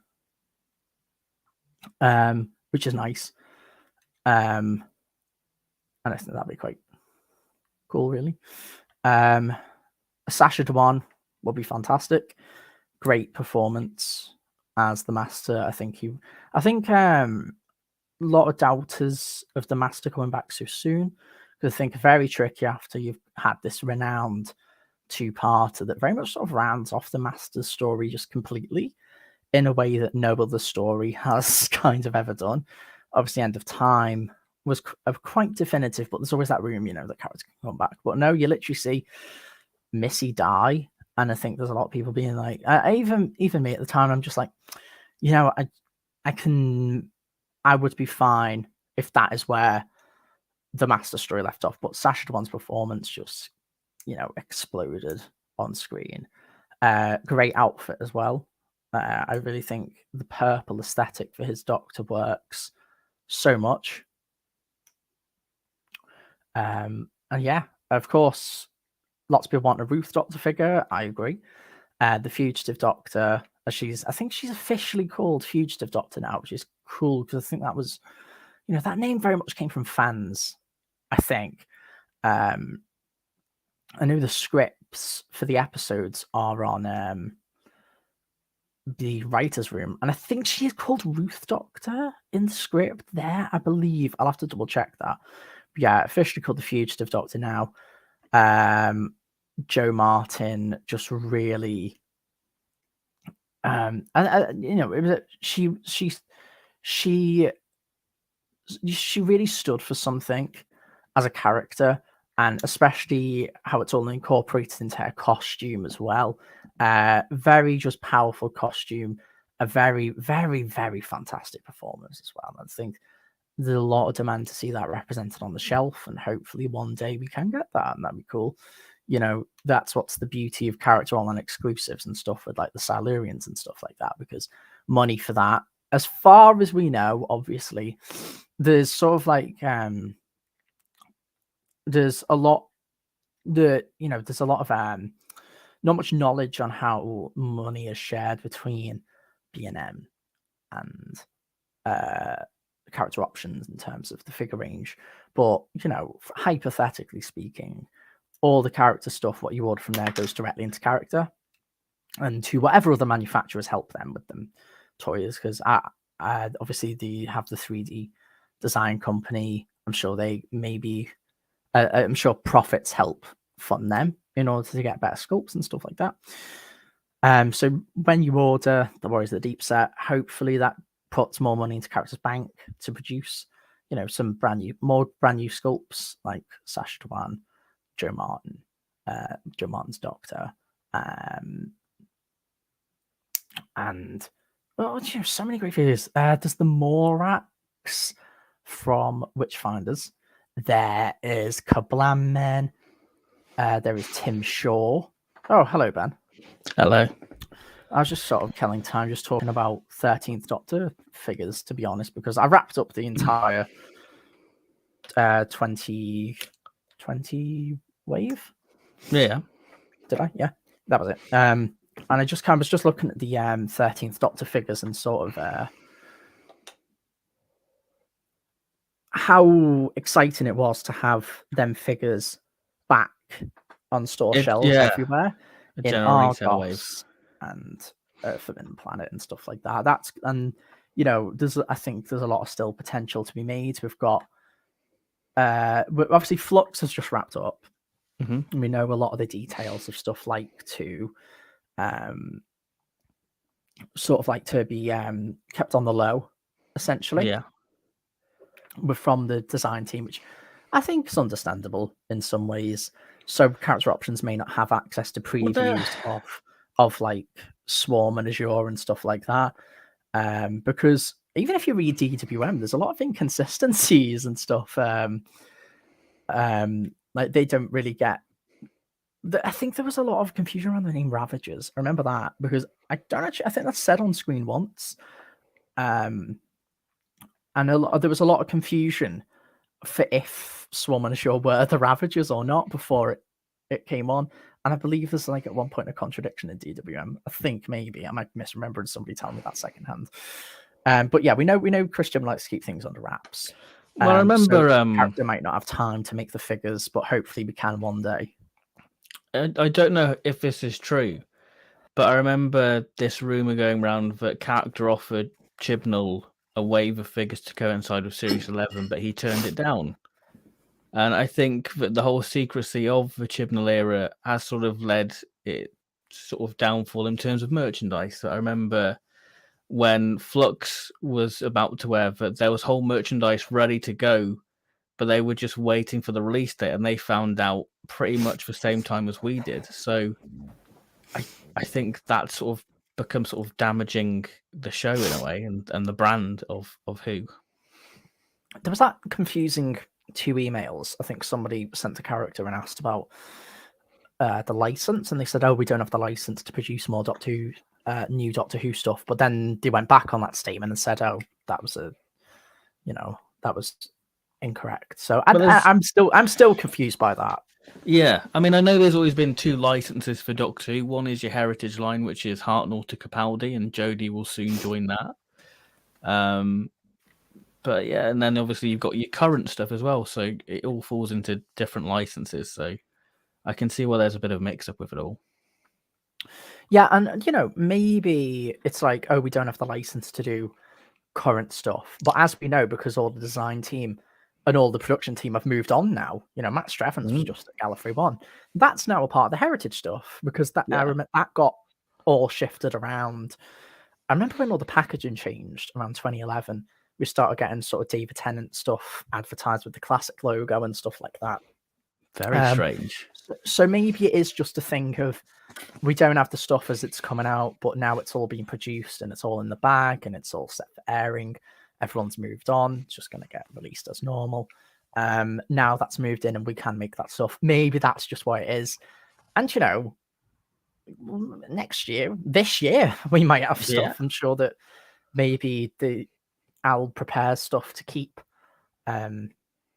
for the future in case they get stuff. Because obviously that's how you That's how you don't kind of go to the people who hold the Yeti copyright and go, oh, can we make a Yeti? Oh, what can you do with one? Oh, we've not made one yet. You know what I mean? Yeah. Surely you have to have something to have as a pitch, I think. It's probably more accessible to pitch classic figures than it is new series ones, I feel. But the material's already there for them to go, here's a prototype of it. Whereas I think there's probably more hoops to jump through to get the new series figures, like the licenses, to get the actual digital scans done, and then to get the approval of BBC Studios. So I think there's way more hoops to jump through to get the new series stuff, probably. Yeah. But now that's all moved to heritage, who knows, maybe all them restrictions and approvals can just quicken up, really, which is nice. Because I think a lot of people forget about there's so many monsters, especially in Series 11, that we don't have, like Tim Shaw. Crazy, we don't have a Tim Shaw. Kablam Man. Which is it Thajarians? Yeah, Thajarians from from Demons of the Punjab. That'd be really cool to have. There's a lot of colourful. The Sniper monsters. Bot as well. Yeah, they're quite that'd cool. Be quite cool. Kablam Men. That'd Again, be interesting to have. Use the Brigadier body. I think with the rise of people making their own customs and those sort of heads what are being made, it shows the creativity of fans, and you think, well, come on, character, let's see you do that. Yeah. It just shows the possibilities are there. We have the parts available, so let's add them to ourselves. Yeah. No, but one day, yeah. happen. I think we've got Salarians. Anything's possible. Do you know what I mean? Yeah, and that's the exciting thing, isn't it? Because I feel like we speculated years about what we could get, and I think that there's just so much uncertainty now on what we can have. I feel like the doors have opened wide to whatever. I still hold out for a Bessie. I'd happily pay a fair amount for Bessie. Yeah. Yeah, I think a lot of people would. Absolutely. Or even like a classic TARDIS, just say it's from Inferno. You don't have to do the walls or anything, just give us the console. I'll happily take that. Yeah. Character online exclusives, anything can happen. And they might do a Hasbro Pulse type thing, who knows? I would like a HasLab thing. I would like to see them go, if you fund this and their stretch goals, it'd be great. Like you get an exclusive figure or something like that, something a little bit different. It'd be great. And I do. When the Silurians are about to be announced, did you see that sort of rumored season 2 TARDIS? And I didn't know this was even a thing. Yeah. And I know Richard Lloyd put together a mock-up because it was like, oh, surely it'd be like a Web Planet variant of Hartnell. And I'm like, I don't know how to feel about it because the TARDIS isn't that different. The only way I would buy it is if it's a more royal blue like the original Hartnell box was, because I really love the sculpt of the Unearthly Child box, but I'm not a huge fan of the pale color of it. It goes towards that more black and white territory of the War Games TARDIS set, I think. Yeah. And I think Hartnell, it's all black and white, but I always just imagine the movie colors. Do you know what I mean for that box? I think that's why I love the original FP Hartnell TARDIS, because I just think that's the best blue of the TARDIS with the vibrant white windows. There's just something so lovely about it. If I could have that TARDIS color scheme on the B&M one, chef kiss. Yeah. But I feel like I'm at a point now with the TARDIS where I'm like, all right, I've had my TARDIS fill. I've got the classic TARDISes. I'm content. Unless either like an 8th Doctor one. I mean, I'd probably still end up buying them, but I feel I'm at a point now where I'm like, where else can we go with the TARDISes? I'm sure I'll be proven wrong. Yeah. But I feel like everyone's at the point now where we've kind of exhausted the avenues of the TARDISes. What's next can we go? And I feel like the History of the Daleks are the future of that, because I think the History of the Dalek sets, I think this year in particular, have shown us that we thought the Dalek sets were the budget line, the budget ones for us to get, guaranteed sales so we could get new characters. And I think the History of the Dalek sets with the Power of the Daleks, with the Mutant Scoop, and then the Planet Daleks with this sort of mutant reveal feature. It's really shown that the character just willing to put the money in now to give us slightly different things and not just go, here's a repaint of a Dalek, enjoy, you know. The mutant reveal's crazy, isn't it? Yeah, should we talk about the 2021 line? I mean, I feel we've already spoke about it quite a bit before Yeah. in sense, right? So I guess just, you know, The December briefly, line. but like briefly, you know, I think the Day of the Dalek set was the standout. I think probably set of the year, I think, for a lot of people. Mhm. And the Planet set got a lot of love from people as well, which is nice to see. I think for me, the 2021 wave was probably my equivalent of your 2020 wave, because like that was the one where I bought more. I bought 2 Day of the Dalek sets, just because that gunmetal grey Dalek, my god, superb. The Planet Daleks, just the whole novelty of having a mutant reveal. Classic Dalek was amazing. Granted, it's not the mutant reveal what you kind of want, but you know what? I'll take it. I bought another one of those. The 5 Doctor set, I bought another one of those because, you know, Cyber Leader and Cyberman, we can't go wrong. But yeah, I feel like that was my equivalent, really. Yeah. And I don't know whether it's because there was a lot of Third Doctor stuff in there and there's that bias of back to my era. So maybe that I'm going to have a little bit of biasness to that and go, well, that's mine. Mm-hmm. But I think the Hartnell TARDIS was superb. I thought that was great. Sadly, the Hartnell figure lets that set down. I think it's a 50-50 set. And I know that set's already quite high on secondary market, which is surprising, really. Really? Yeah, it's become one of those highly sought after figures. I mean, I've only saw it in shops twice, and that's when I got your 5 Doctor set and Planet set, and then the day after when I got the 5 Doctor set for us both. Yes. And then I've never seen it in the shop since, so it's a popular set, I think, among people. Yeah, of course, absolutely. But then the 5 Doctor set, I think for me that was my favorite of the year, to be honest. Really? That perk I think because I've always wanted a burgundy jacket for Doctor figure. You know, I remember bidding on eBay for a Day of the Daleks custom for Doctor figure back in the day. Used the Hartnell jacket sculpt, so it was like the proper like lapel for John's jacket then, so it was a good little base for that.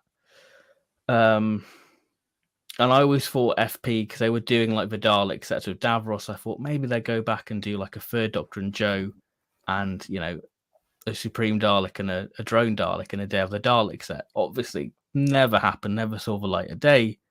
So for me to get that close approximation to Day of the Daleks pertwee is great. The Cybermen, you can't go wrong with the Army 80 Cybermen. And yeah, the Rastrum Warrior Robot sadly is the weak link, but you know what? Who'd have thought it? We got it, you know? Yeah, of course. Yeah, did enjoy that way. And then the Earthshock set. Not the set we wanted, personally. We've had enough Davisons. I think Davison's probably one of been the most released Doctor of B&M, possibly. Yeah, maybe. Yeah, and the androids, they're all right, really. They're just blokes in leotards. What more could you say about them, to be honest? Yeah. But yeah, they're all right. Yeah, that's cool. The original Hartnell TARDIS is my favourite one too. The roof on the new one is nice, but the paint taps on the original from Forbidden Planet are perfect. I think as well, the B&M one, you've got that ugly join line as well. Yeah, but I think, I don't know. They're toys. I'm not very bothered. Yeah, that's true. I don't get bothered about inaccuracies or little flaws. But yeah, Batman March taught us different. You've got to be pernickety. Yeah. But I still think there is an element of us going, oh, we should be grateful because we know where the line's been. And I think there is still that panic of we must buy it all. So we get these new things. I think there's still an element of that within us fans, to be honest. Yeah, we don't want the. Actually, I was listening to this interview Russell did with Frank Skinner, and it was just when Jodie was announced, and I think Frank Skinner was like, "Oh, you know, it's like this incentive within fans who lived through the cancellation. You never want something to, you never want it to disappear. You know what I mean? Mm. And you're always scared of like get all this new stuff, but it can be taken away. You know what I mean? So I think there's a lot of that with the figure range, and it's like, this could be like the last year of figures. You never know what's going to happen with these toys. So it's like, I don't know. It's always like, oh, let's just enjoy it while we can. Really, just nice. Yeah, and I think that's the great thing with these recent sets. But it's plugging in gaps. It's going, here's some companions, here's some monsters. And I think that's why I like the 2021 wave personally, because I think it was a fine balance of here's a companion, here's your monsters. Whereas I think the 2021s was here's your companions. You can't really do much else with that. So if you wanted to army build your Centrites and your Vord, then you can. You can't exactly army build Romanas unless you're into customizing. I think for me it was a happy medium, and I don't think it's worked particularly well, just because of the way they've sort of been left on the shelves. But I don't know. We have ups and downs, I think, with anything. Yeah. I think like with the Vord set, it's not a set that really strikes out because, you've got all the figures share just the same shades, really. And I think maybe the Sensorite set, I think that sells a little bit more because it's these bright blue figures, I think. But I think it also maybe just doesn't help. Ian's just got that dark suit, like the costumes of the Vord as well. So it just kind of looks a bit samey. So I think maybe just got to reassess presentation and stuff like that. But hopefully that just all gets sorted, I think. I mean, they are being a bit more creative in how they present the figures in the box, like the 5 Doctor set. You've got Pertwee on a slight angle, the Rastrum Warrior Robot, even the Warriors of the Deep set. They are becoming a bit more creative on how they present. Even the robots actually as well. You've got Tom on an angle as well, so it is becoming more of a common thing of the presentation is improving within the figures in the box. If you are a minting box collector, you can still enjoy. Yeah. So what do you think we'll get this year then? I'd like to say 70 Silurians. I'd like to say that. I feel like maybe it's a safe bet. I think we will. The question is it going to be free Silurian figures, or are we going to get a Liz or an updated Brigadier, or maybe, potholing Third Doctor, which I think would be a nice little left field figure to have, to be honest. You could just use the Captain Jack overall body, new Pertwee head, Bosch, but then again, can they reuse that head? Again, maybe, I guess they, I mean, they can do the Green Death Third Doctor then, so yeah, it makes sense. Yeah. With the maggots, so yeah. In my heart, I'd like 3, but maybe I mean, even if it is the less appreciated design, the Warriors set, I am quite scared that people will go, oh, well, I've already bought them. I don't really need any more Silurians, and then it won't do as well. Do you know what I mean? It's that fear. It's unpredictable. But I feel like the Silurians will sell regardless, those classic ones, because they're a better design. We hope. Yeah. I mean, I'll definitely buy a few. Yeah. Just to make sure. I think we'll probably see a Companions of the 5th Doctor set. About time, I think. I think we'll see that. Because I think we were all waiting for that to happen last year, I think. We were expecting that. Tegan, you do it. Turlo or whatever. Yeah, I think season 19 is like the obvious one for me, because they wear the same costumes in every episode. So I think default they are the definitive costumes for them. I was quite hoping with the Warriors set that we would get Tegan from Warriors, because I think that's her like secondary iconic costume, I think. Yeah. Maybe tied with Resurrection, but yeah. Yeah, and I think as well, it being the 40th anniversary of the 5th Doctor, I think it would be sort of a no-brainer and a nice sort of way to go. There you go. I'd quite like to see Zoe and 2 Wheel in Space Cybermen.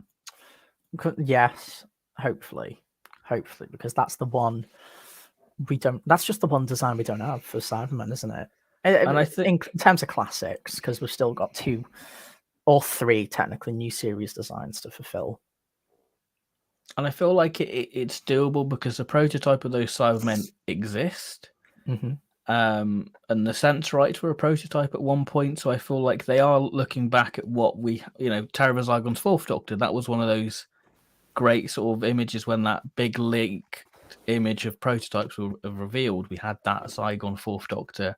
We've got him now on our shelf, so I feel like they are looking back and going, okay, we've got the molds for that. Let's do it. I think the Zoe figure that you could maybe repaint the Martha figure. I think that could work as a base, possibly. I don't know. Yeah, it's an odd one because I think Zoe, the hard one with her is that she's got so many costumes. I think that's the problem. Mm-hmm. But it would be just easy, just base it on Wheel, I think. But no, I think that is probably one of my picks. What we get this year, like at least a Wheel and Space Cyberman. Do you think we get a Jamie at some point? I feel like that seems like why haven't we got a Jamie? I feel like that's one of the big holes on the shelf, to be honest. I have a feeling a Jamie sculpt has been in a drawer for like 10 years. I think it's just one of them figures. Do you remember when they did that poll of what figures you like? Poll, yeah, it was like, here's a 70 Silurian, Jamie, Tegan, and Jamie won that result. Wasn't it a monsters poll and then a companions one, or was it just one poll? I think it was just the one poll. Okay, and Jamie got the top one. But Jamie, so surely that got made into a prototype then. Yeah, somewhere it's got to be in a drawer. I think a lot of the figures we get are stuff that have maybe been tucked away. Mm-hmm. So. Well, didn't you say the Warriors of the Deep have that sort of FP quality to them in terms of here's a new monster? Yeah, absolutely. And the build quality, just again, stellar. Maybe there's elements of them that have existed for a while. I don't know how this stuff works, but Jamie, surely. Do you want my big one? Go on. There was a rumor last year that whatever upset happened to character and the owners of the Yeti, that's now over. Okay. I think we'll get a Yeti. In B&M or another online? Who knows, honestly. But I think that'll fill the December slot, I think, of where the robot figure was. They do like to do like the bulky figures in December. So I like to do something a bit special. I think we could get a Yeti. I think that'd be really neat. Could you have one with like light up eyes, like Sutek? That'd be quite cool. That'd be awesome. That'd be a nice little touch. Yeah, I think web I'd want first. Yeah. If we just got a web figure and we never got an abominable one, I'd be fine with that. I think. But I think we're getting all these monsters per era now, and you look at Troughton's section. Hartnell used to be the one that had the least variation, but now it looks to be Troughton, which is a shame. Yeah, because when I did like the rearranging of like when the December figures came out, the Troughton era just become really tiny and condensed on the shelf. Because it's just Daleks, your Cybermen, and oh look, there's an Ice Warrior. There's nothing much to it, which is a real shame. Because the Second Doctor, I don't think has had a set bar the War Games to himself in B&M. He's probably the Sixth Doctor as well. Well, the Sixth Doctor had 2 Doctors. See, again, when we were talking about TARDISes before, I think the Sixth Doctor will be the final one of the TARDISes. I think. I feel like that will have to be an online one. You think? I think that will be, because I think they want to do something a little bit different with the paint taps and show like that really weathered, battered TARDIS prop. And I think just to tick that they've done an electronic 80s TARDIS as well. And that could be, it makes sense. That could be smart. And there's not much you can do with a Sixth Doctor figure, unfortunately. But maybe they'll do something different. But maybe a new head sculpt, give him the trial hair. That'd be cool. Yeah, something like that. I mean, do you think it's time that certain Doctors had like a new head sculpt to reflect how they were in different points of their era? I think it's mostly new series figures for that, and I think it's our dream that's never going to happen of them redoing a few of the earlier figures, like a Ninth Doctor. I really think we could get a new one. I know there's some problems with Billy Piper's likeness not wanting to be on merchandise anymore, but I really want that definitive Series 1 Rose. I think Well, the prototype's there, you know. whether her outfit from Rose or The Long Satan Pit, that was another one what was Satan made. Pit, yeah. Yeah. Long Game, I think, would be one for Series 1 that would be a perfect one. That was on all the second half of the promo images at the time, so that's quite iconic. That'd be cool. Tennant again. I don't know if I'd want them to do a new Tennant sculpt, because I feel every Tennant sculpt we get, it gets further and further away from what David Tennant looks like. I don't think we're ever getting as good as that first head sculpt. But again, it's that prototype that popped up with the ball jointed arms and bicep articulation and a new coat as well. That's a dream that we'd get. But I don't like the spiky head Tennant at all. Like, that doesn't reflect David at all. Yeah, it's all around the eyes. I think they just kind of get a bit lost, which is just, it's a shame. But with the new printing technology that they're using and 3D modeling, and I don't know how they're doing it. It's sort of wizardry, especially with some of the, especially with when you see what Zygon's Tom looked like, crazy. It's so detailed. So maybe they could do it. Maybe, but it'll all be down to the paint apps, I think. Maybe Tennant could benefit from that more cartoony style on a new head sculpt. So that's one of them. But in terms of classic Doctors, I feel they're all set in stone. I don't, we could say, oh, it'd be nice to get more articulation here and there, but I think because they're collectibles anyway, they're a lot more well built than the new series stuff. They've got more detail. I think they get a pass. I think there's not much more we can do with Davison. Of course, the later hair sculpt would be cool, but I don't think people really care that much anymore because we've just got so many costume variations. I'm happy with Troughton. He looks a bit angry. Yeah. But, so maybe it would be cool, but I'd rather the money go into companions, I think in that respect. But 9 and 10, I think, could do with a bit of a revitalization, I think. And it'd be cool to get that 13th Doctor figure with bicep articulation. Yeah, because I'll be honest, I was disappointed when the 13th Doctor figure first came out, and I still feel like that. I still feel a bit bitter about that figure. Really? Because for me, a Doctor figure is one of the most sold figures character will do, because everybody's going to buy a Doctor because they want to put it with the other You just want it to be right, don't you? And for me, the Doctor figures are the flagship figures of character. This is character options. This is what we do.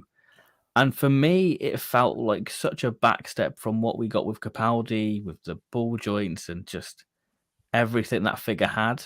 And then Jodie, granted, they did something very nice with the head, but they didn't have the ugly sort of seam line where the joint would be. Yeah, they put it on a ball joint like the Black Series do, which was nice, really nice, because that was a thing with especially the Ninth Doctor. He's just got that line across his neck, and now that Jodie figure just looks quite seamless in that respect. It's nice. But yeah, it's the posability that we miss out on, I think, with that figure. And I think the way Jodie is, she's such a physical Doctor, the way she points a sonic screwdriver, it's like a wand. And you don't get that in the hand. It's like the Matt Smith figure. She can't point the sonic. You just have to have a holding looking for readings. It's not a good reflection of her Doctor, I feel. Yeah, because I think that figure gets a lot of stuff right. It looks the part. The coat's fantastic. The trousers and boots, great. Head sculpt's fab. But yeah, it's just about the actual kind of posability on the shelf, I think.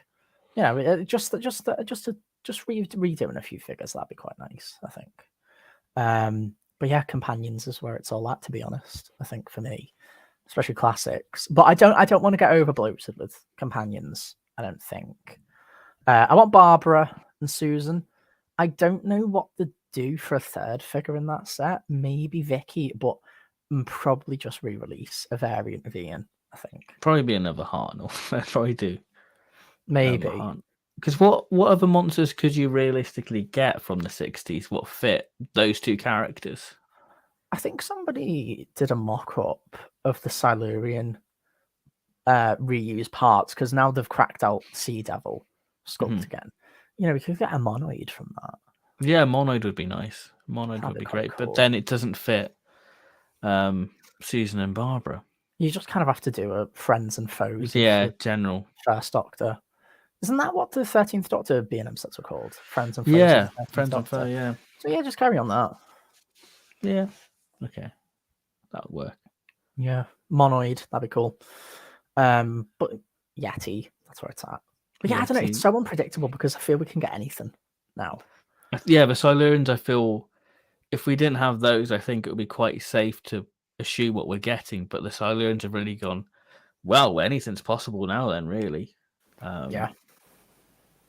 Whether we'll see the Sea Devils in B&M, the Warriors of a Deep one, with a Turlo, two of those. Yeah, maybe. That would be nice. I'd like that. Yeah, it's unpredictable territory, I think. And we'll see where we get with 13th Doctor figures. There's a lot to be done there. Maybe hopefully we can go back and get a lot of the stuff that they missed with Capaldi.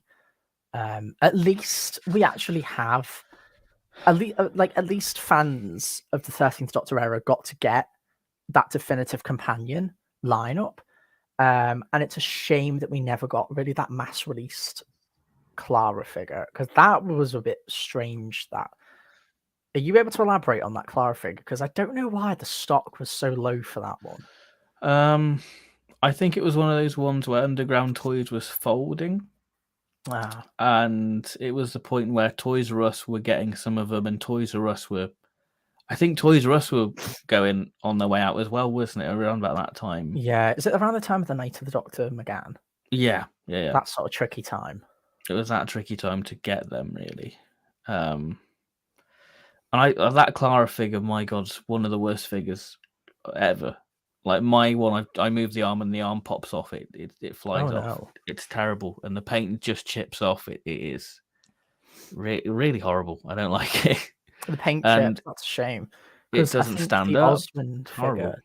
The Osmond figure is great. I think mine's got the issue. She doesn't stand right. I think it's the way the sneakers are on. But I remember then that head sculpt of Jenna Coleman came out. It's like, wow, this is 1-to-1. So it's a shame a 12th Doctor era version of her could never really be definitive, I guess.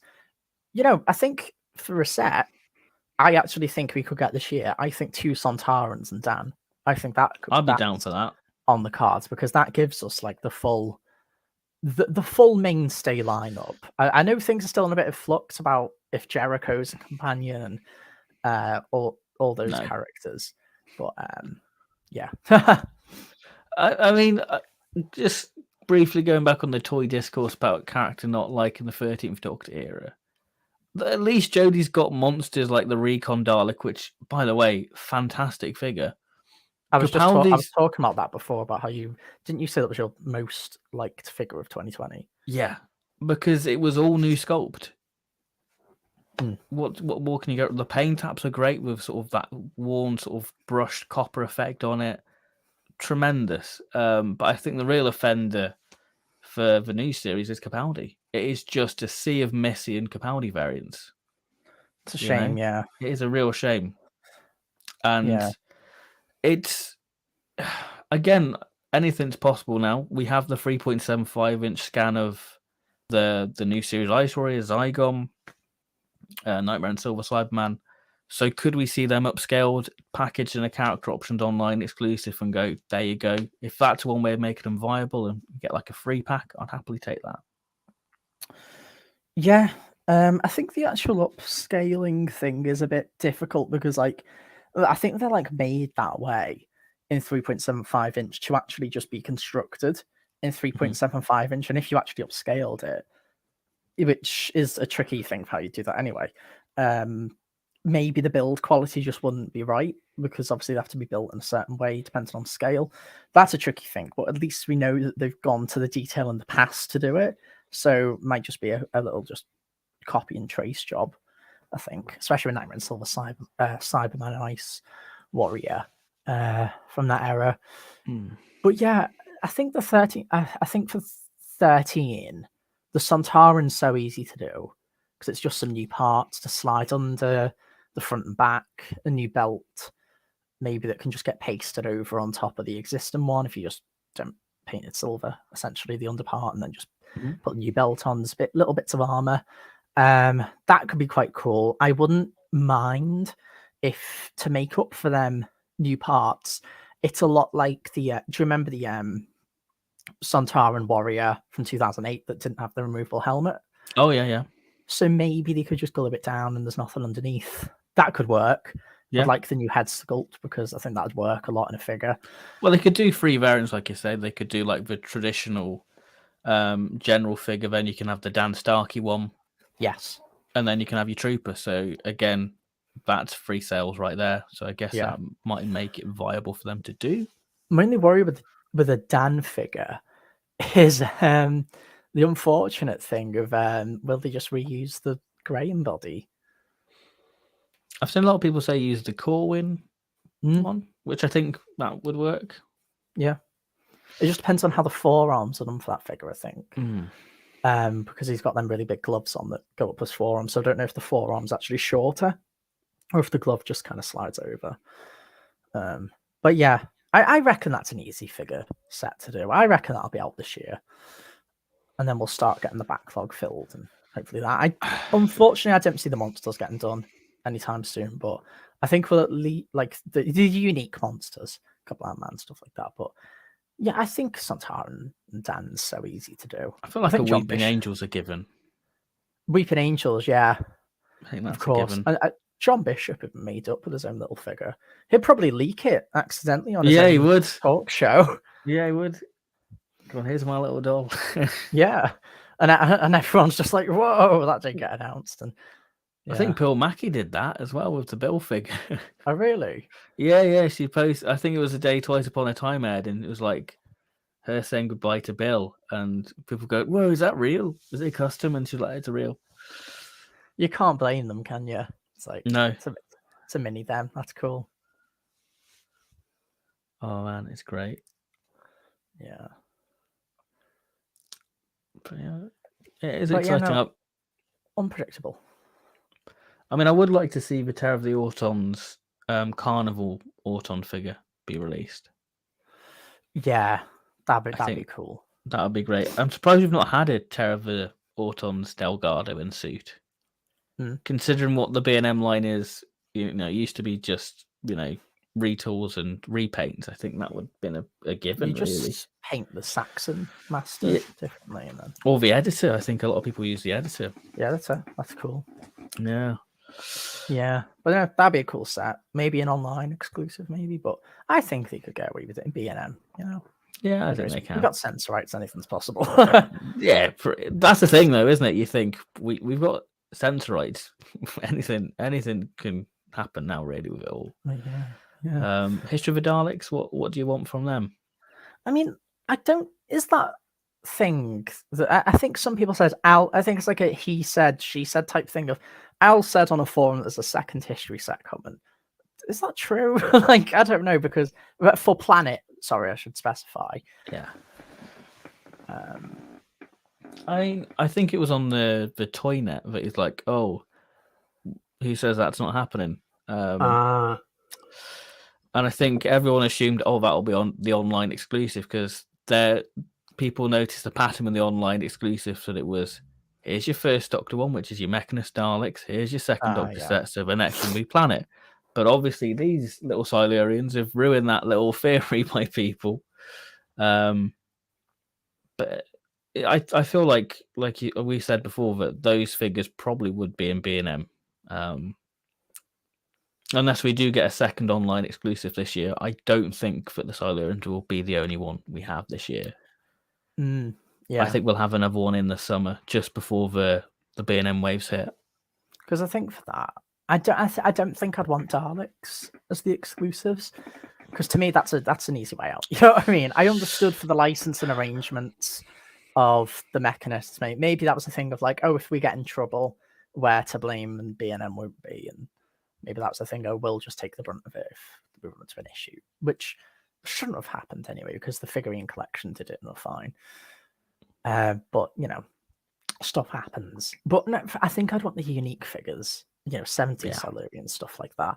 So for B&M, surely it shouldn't be that hard to do the transparent Dalek and a Supreme.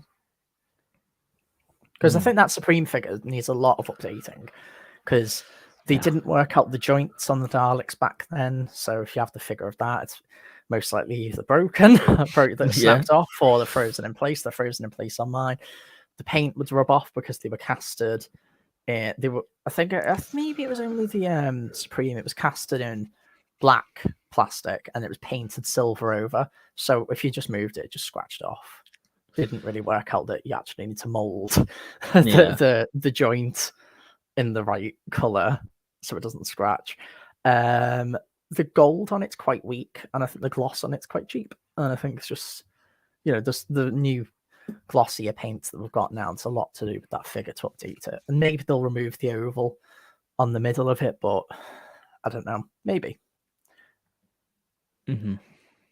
Yeah, because the oval in between the gun boxes shouldn't be there, and I think that maybe that would be quite easy for them to redo, because we just got an entire new neck section and dome. That should be a simple fix for them to it do. should be out of the question for that, really. I don't know if I once heard there's actually an expense issue with doing the transparent plastic, but just so it actually looks clear and proper. So maybe that's the thing holding that figure back. But they could just do a standard, just grey Dalek and just say it's sprayed. Yeah, because that's how it was in the story, really. Yeah. After the cliffhanger moment. So I think that might be a get out of jail card for that figure. I know a lot of people are holding out for a death to the Daleks, which is cool. One with the firearm, and then one with just the normal exterminator gun. Because they've never done the traditional death Dalek with the black gun. They give it a silver gun, so it makes sense to do that. I would quite like them to do, the floor from Part 3's cliffhanger. The box. I think that'd be really cool for them to do that. Stop, don't move. That would be a great little thing for them to do. That'd be fun for a display thing as well, because Al is very, very, these boxes so you can display them on your shelf. And I've got the Mechanist one on my shelf just to level everybody up, and it worked quite well on there. So that'd be quite cool. Do you think they'll do them in order, or do you think they'll do what we did last year with a bit of variety? But here's your Troughton, here's your Pertwee. Do you think we get Pertwee Baker? See, Genesis is an interesting one, because I think there's one more variant they can do. And obviously, I think updating the colour scheme is very much needed for them. But for me, I just want a Davros re-release, I think. And I think that might be on the cards with, the Capaldi Davros surely sold decently. I didn't really see them in B&M for long. So I think a lot of people missed out on the Davros figure years ago. And it obviously was updated and some nice paint apps. So I hope that's a sign they can re-release the Genesis Davros, but that will probably be different from History of the Daleks, because it won't be a Dalek 2-pack. But yeah, I'm excited to see what they could do with the Genesis livery, because they did such a fab job with Day and Planet. And hopefully maybe we can get a return of the Silver Circle in the middle of the plunger. Yeah, for me, I think the best Genesis figure is the one from 2008. I don't think they've been able to top that one. It just stands out way more. Yeah. Yeah, absolutely. I mean, Destiny of the Daleks is one I'm really excited to see what they do. Because I think they can definitely redo the livery on that, because I think they got it spot on first time round, and then the Destiny set, it was way too pale. The Destiny Daleks have a twinge of blue to them, on the original Suicide Dalek. So I think it'd be nice to bring that back. And obviously that figure suffers. It's very chalky paint. It chips off. And that's a shame, because that figure's so good. Yeah, I think that'd be a cool set to revisit as well. That'd be good. And again, with people who didn't collect the figures years and years and years ago, they can have like a little Destiny arrangement with Romana, and if they have that City of Death Tom, I don't actually know how rare it is anymore because of the B&M set. Years and years ago, maybe it's not that rare anymore. I think it's probably still easy to get. Yeah, they can have that kind of like approximation of the story, and that's quite cool as a little display. Yeah, because I don't think we've actually had like proper Destiny Dalek figures, really. Because I don't think we've actually had one what's been seen on screen, I think. Yeah, because the Forbidden Planet set sort of just did whatever, didn't it? Yeah, it is crazy. It is crazy. Yeah. But yeah, I guess we'll see I think those. that's probably it. I doubt we'll get into the Fifth Doctor stuff. But maybe I think in 2023 that'll be the start of when they start to redo the new series stuff. Like I think we'll get a Partner the Ways set. I'd really like a Dalek set of the destroyed, broken Metaltron. Do you think they go all out and do like the panels all bent and scuffed? See, I'd really hope. Again, anything's possible with the dome because we got new domes and hinges and stuff like that. I like that on the Resurrection Daleks, where the domes flip up when you see like Davros start experimenting on those two. They'll probably do that there, yeah. But yeah, and obviously you can 2-pack the Metaltron with the the revitalized version, which is quite with the gold band. That'd be nice. Yeah, the gold. We've never seen a new series Dark with the gold band bar on the Axis Strike. Yeah, that's true. In terms of figures, yeah. Yeah, it's a nice little variation as well. So that's cool. It is lovely. It'll be nice to have.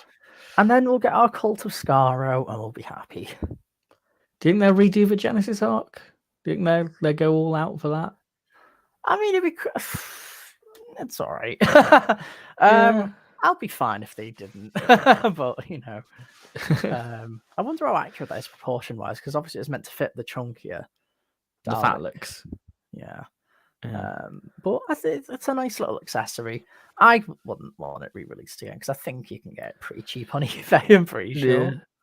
Would you want them to do like a revised Genesis arc set where it's full that would be really cool. Maybe that's the only way I'd accept it. I got that on my 7th birthday, I think, because I think the figures back then were really weird. You get key figures the year after, I think.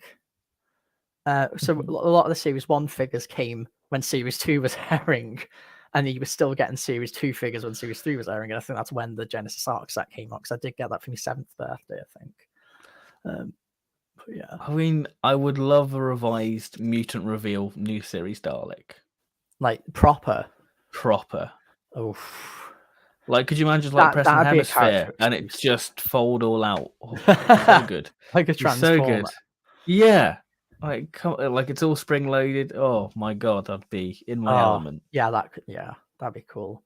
We're going way out of our element here now. Anything's possible. Yeah, we have Silurians. We don't care. We've got to the point where when people suggest a figure, you get a reply being like, "Oh no, you can't do this because of this, that, and that." I say, "Well, then that's going out the window now. Anything's possible."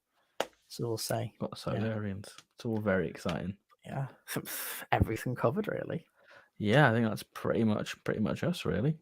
Yeah, nice little dolly chat. We've gone over some great figures. Hopes for the future. Hopefully get more 13th Doctor figures. That'd be awesome. Hopefully we'll get more unexpected figures, one-off appearances like a monoid, or even what's the things from Nightmare of Eden? What are they called? Mandrill. Yes, the Mandrill. I like a Mandrill.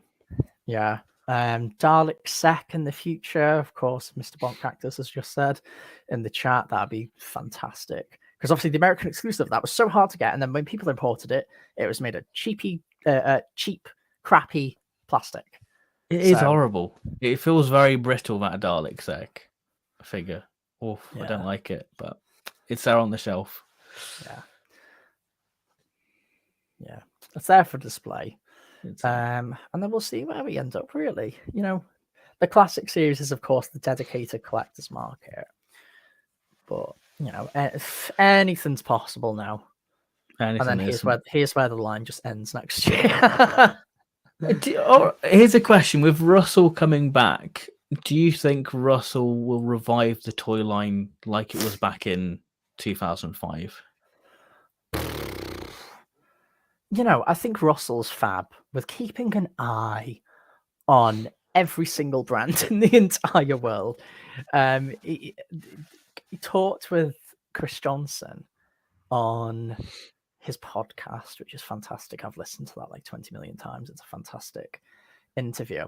And he jokes with Chris Johnson about DVD releases. And Russell just says, Chris, you're the only one who cares.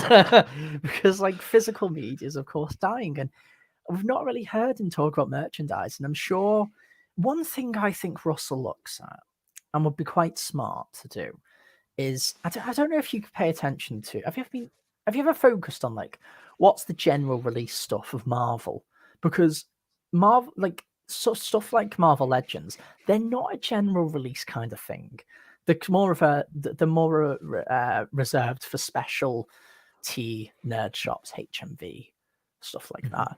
But they do like these sort of quite cheap 12-inch figures that don't really have the 5 points of articulation. Oh yeah, I know what you mean. Those sort of big cheap ones.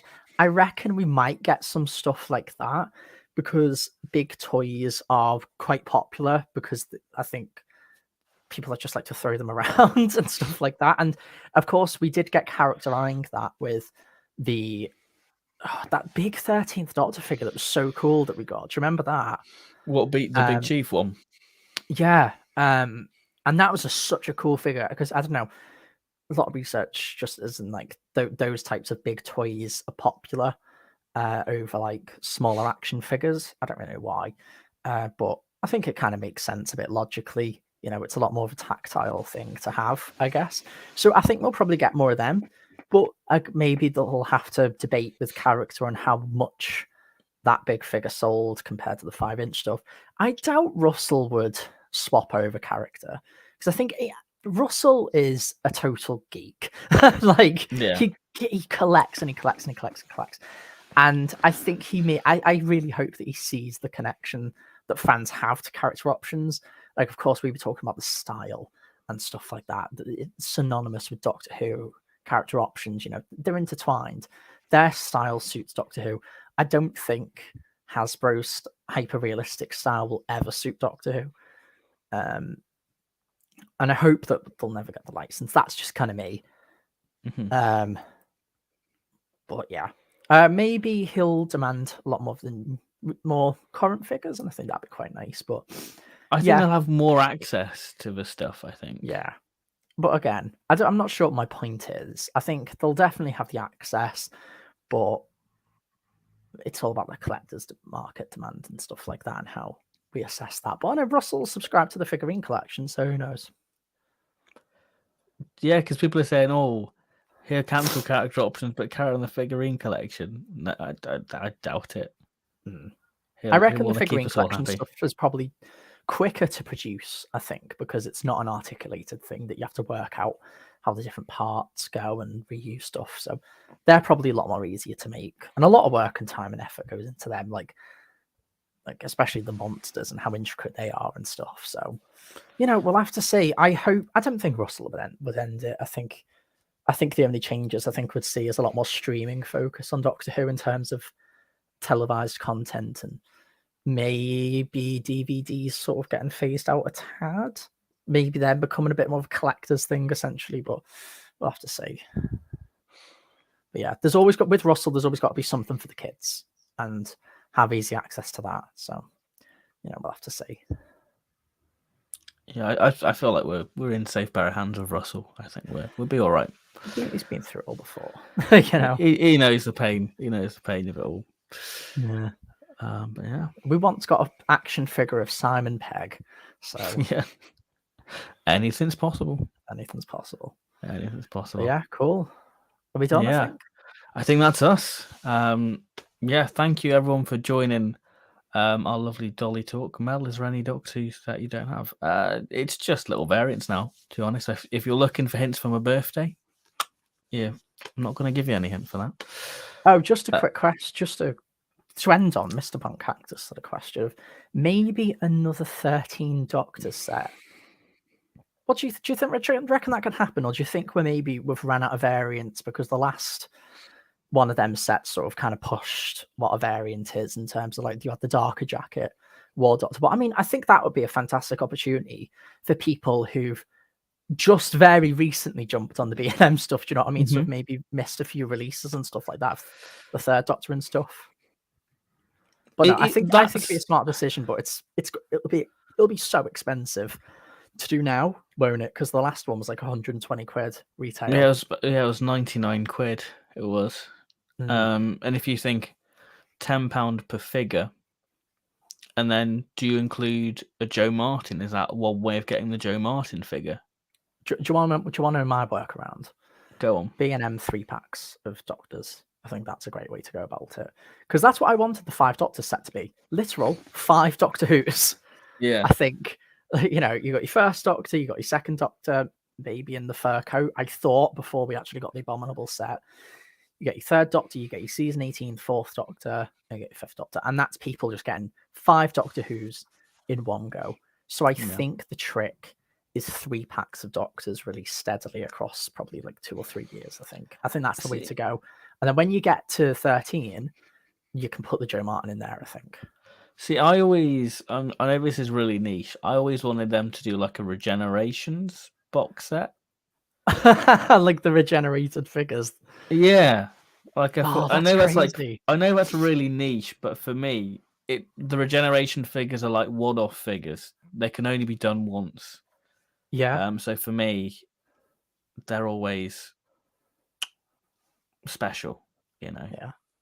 And to have like a regenerated Jodie, that would be really cool. Capaldi's costume, yeah. Yeah, I would love that. But then, of course, we have to get the re-release of the crappy Tennant and Eccleston's costume figure. I mean, you can redo it. Anything's possible. Anything's possible, yeah. And then we can get the Matt Smith with like the new head sculpt from the prototype list, Yeah. It's all there. I've always wanted a regenerated 7th Doctor because I just think McCoy in Collins' costume's so bizarre. We'll have a very tall McCoy. I know, it just screams figures. Yeah, it just screams like that would be a perfect figure. But yeah. Mr. Boncat has actually responded to Mel's comment about is there any sets you don't have? He said maybe the 30th Doctor. So, okay, that makes sense. Okay, cool. Well, we had a nice little discussion about that. But there we go. I think we're done here. But yeah, it's pretty much extensive. Good chat. Toy talk, but yeah, good stuff. I'm sure we'll be back. I guess when we have more news, the next B&M line of figures have been revealed. Maybe they'll leak. once, unfortunately. Yeah, if they leak, we might do a little speculation, or once the figures have hit the shops and we've got them, we can have a little chat like we did in the summer wave or September wave. It was back then. Yeah, of course. So yeah, thank you everyone for joining us. Thank you for all your lovely comments, and we'll see you very soon. So thank you everyone. Take care and goodbye.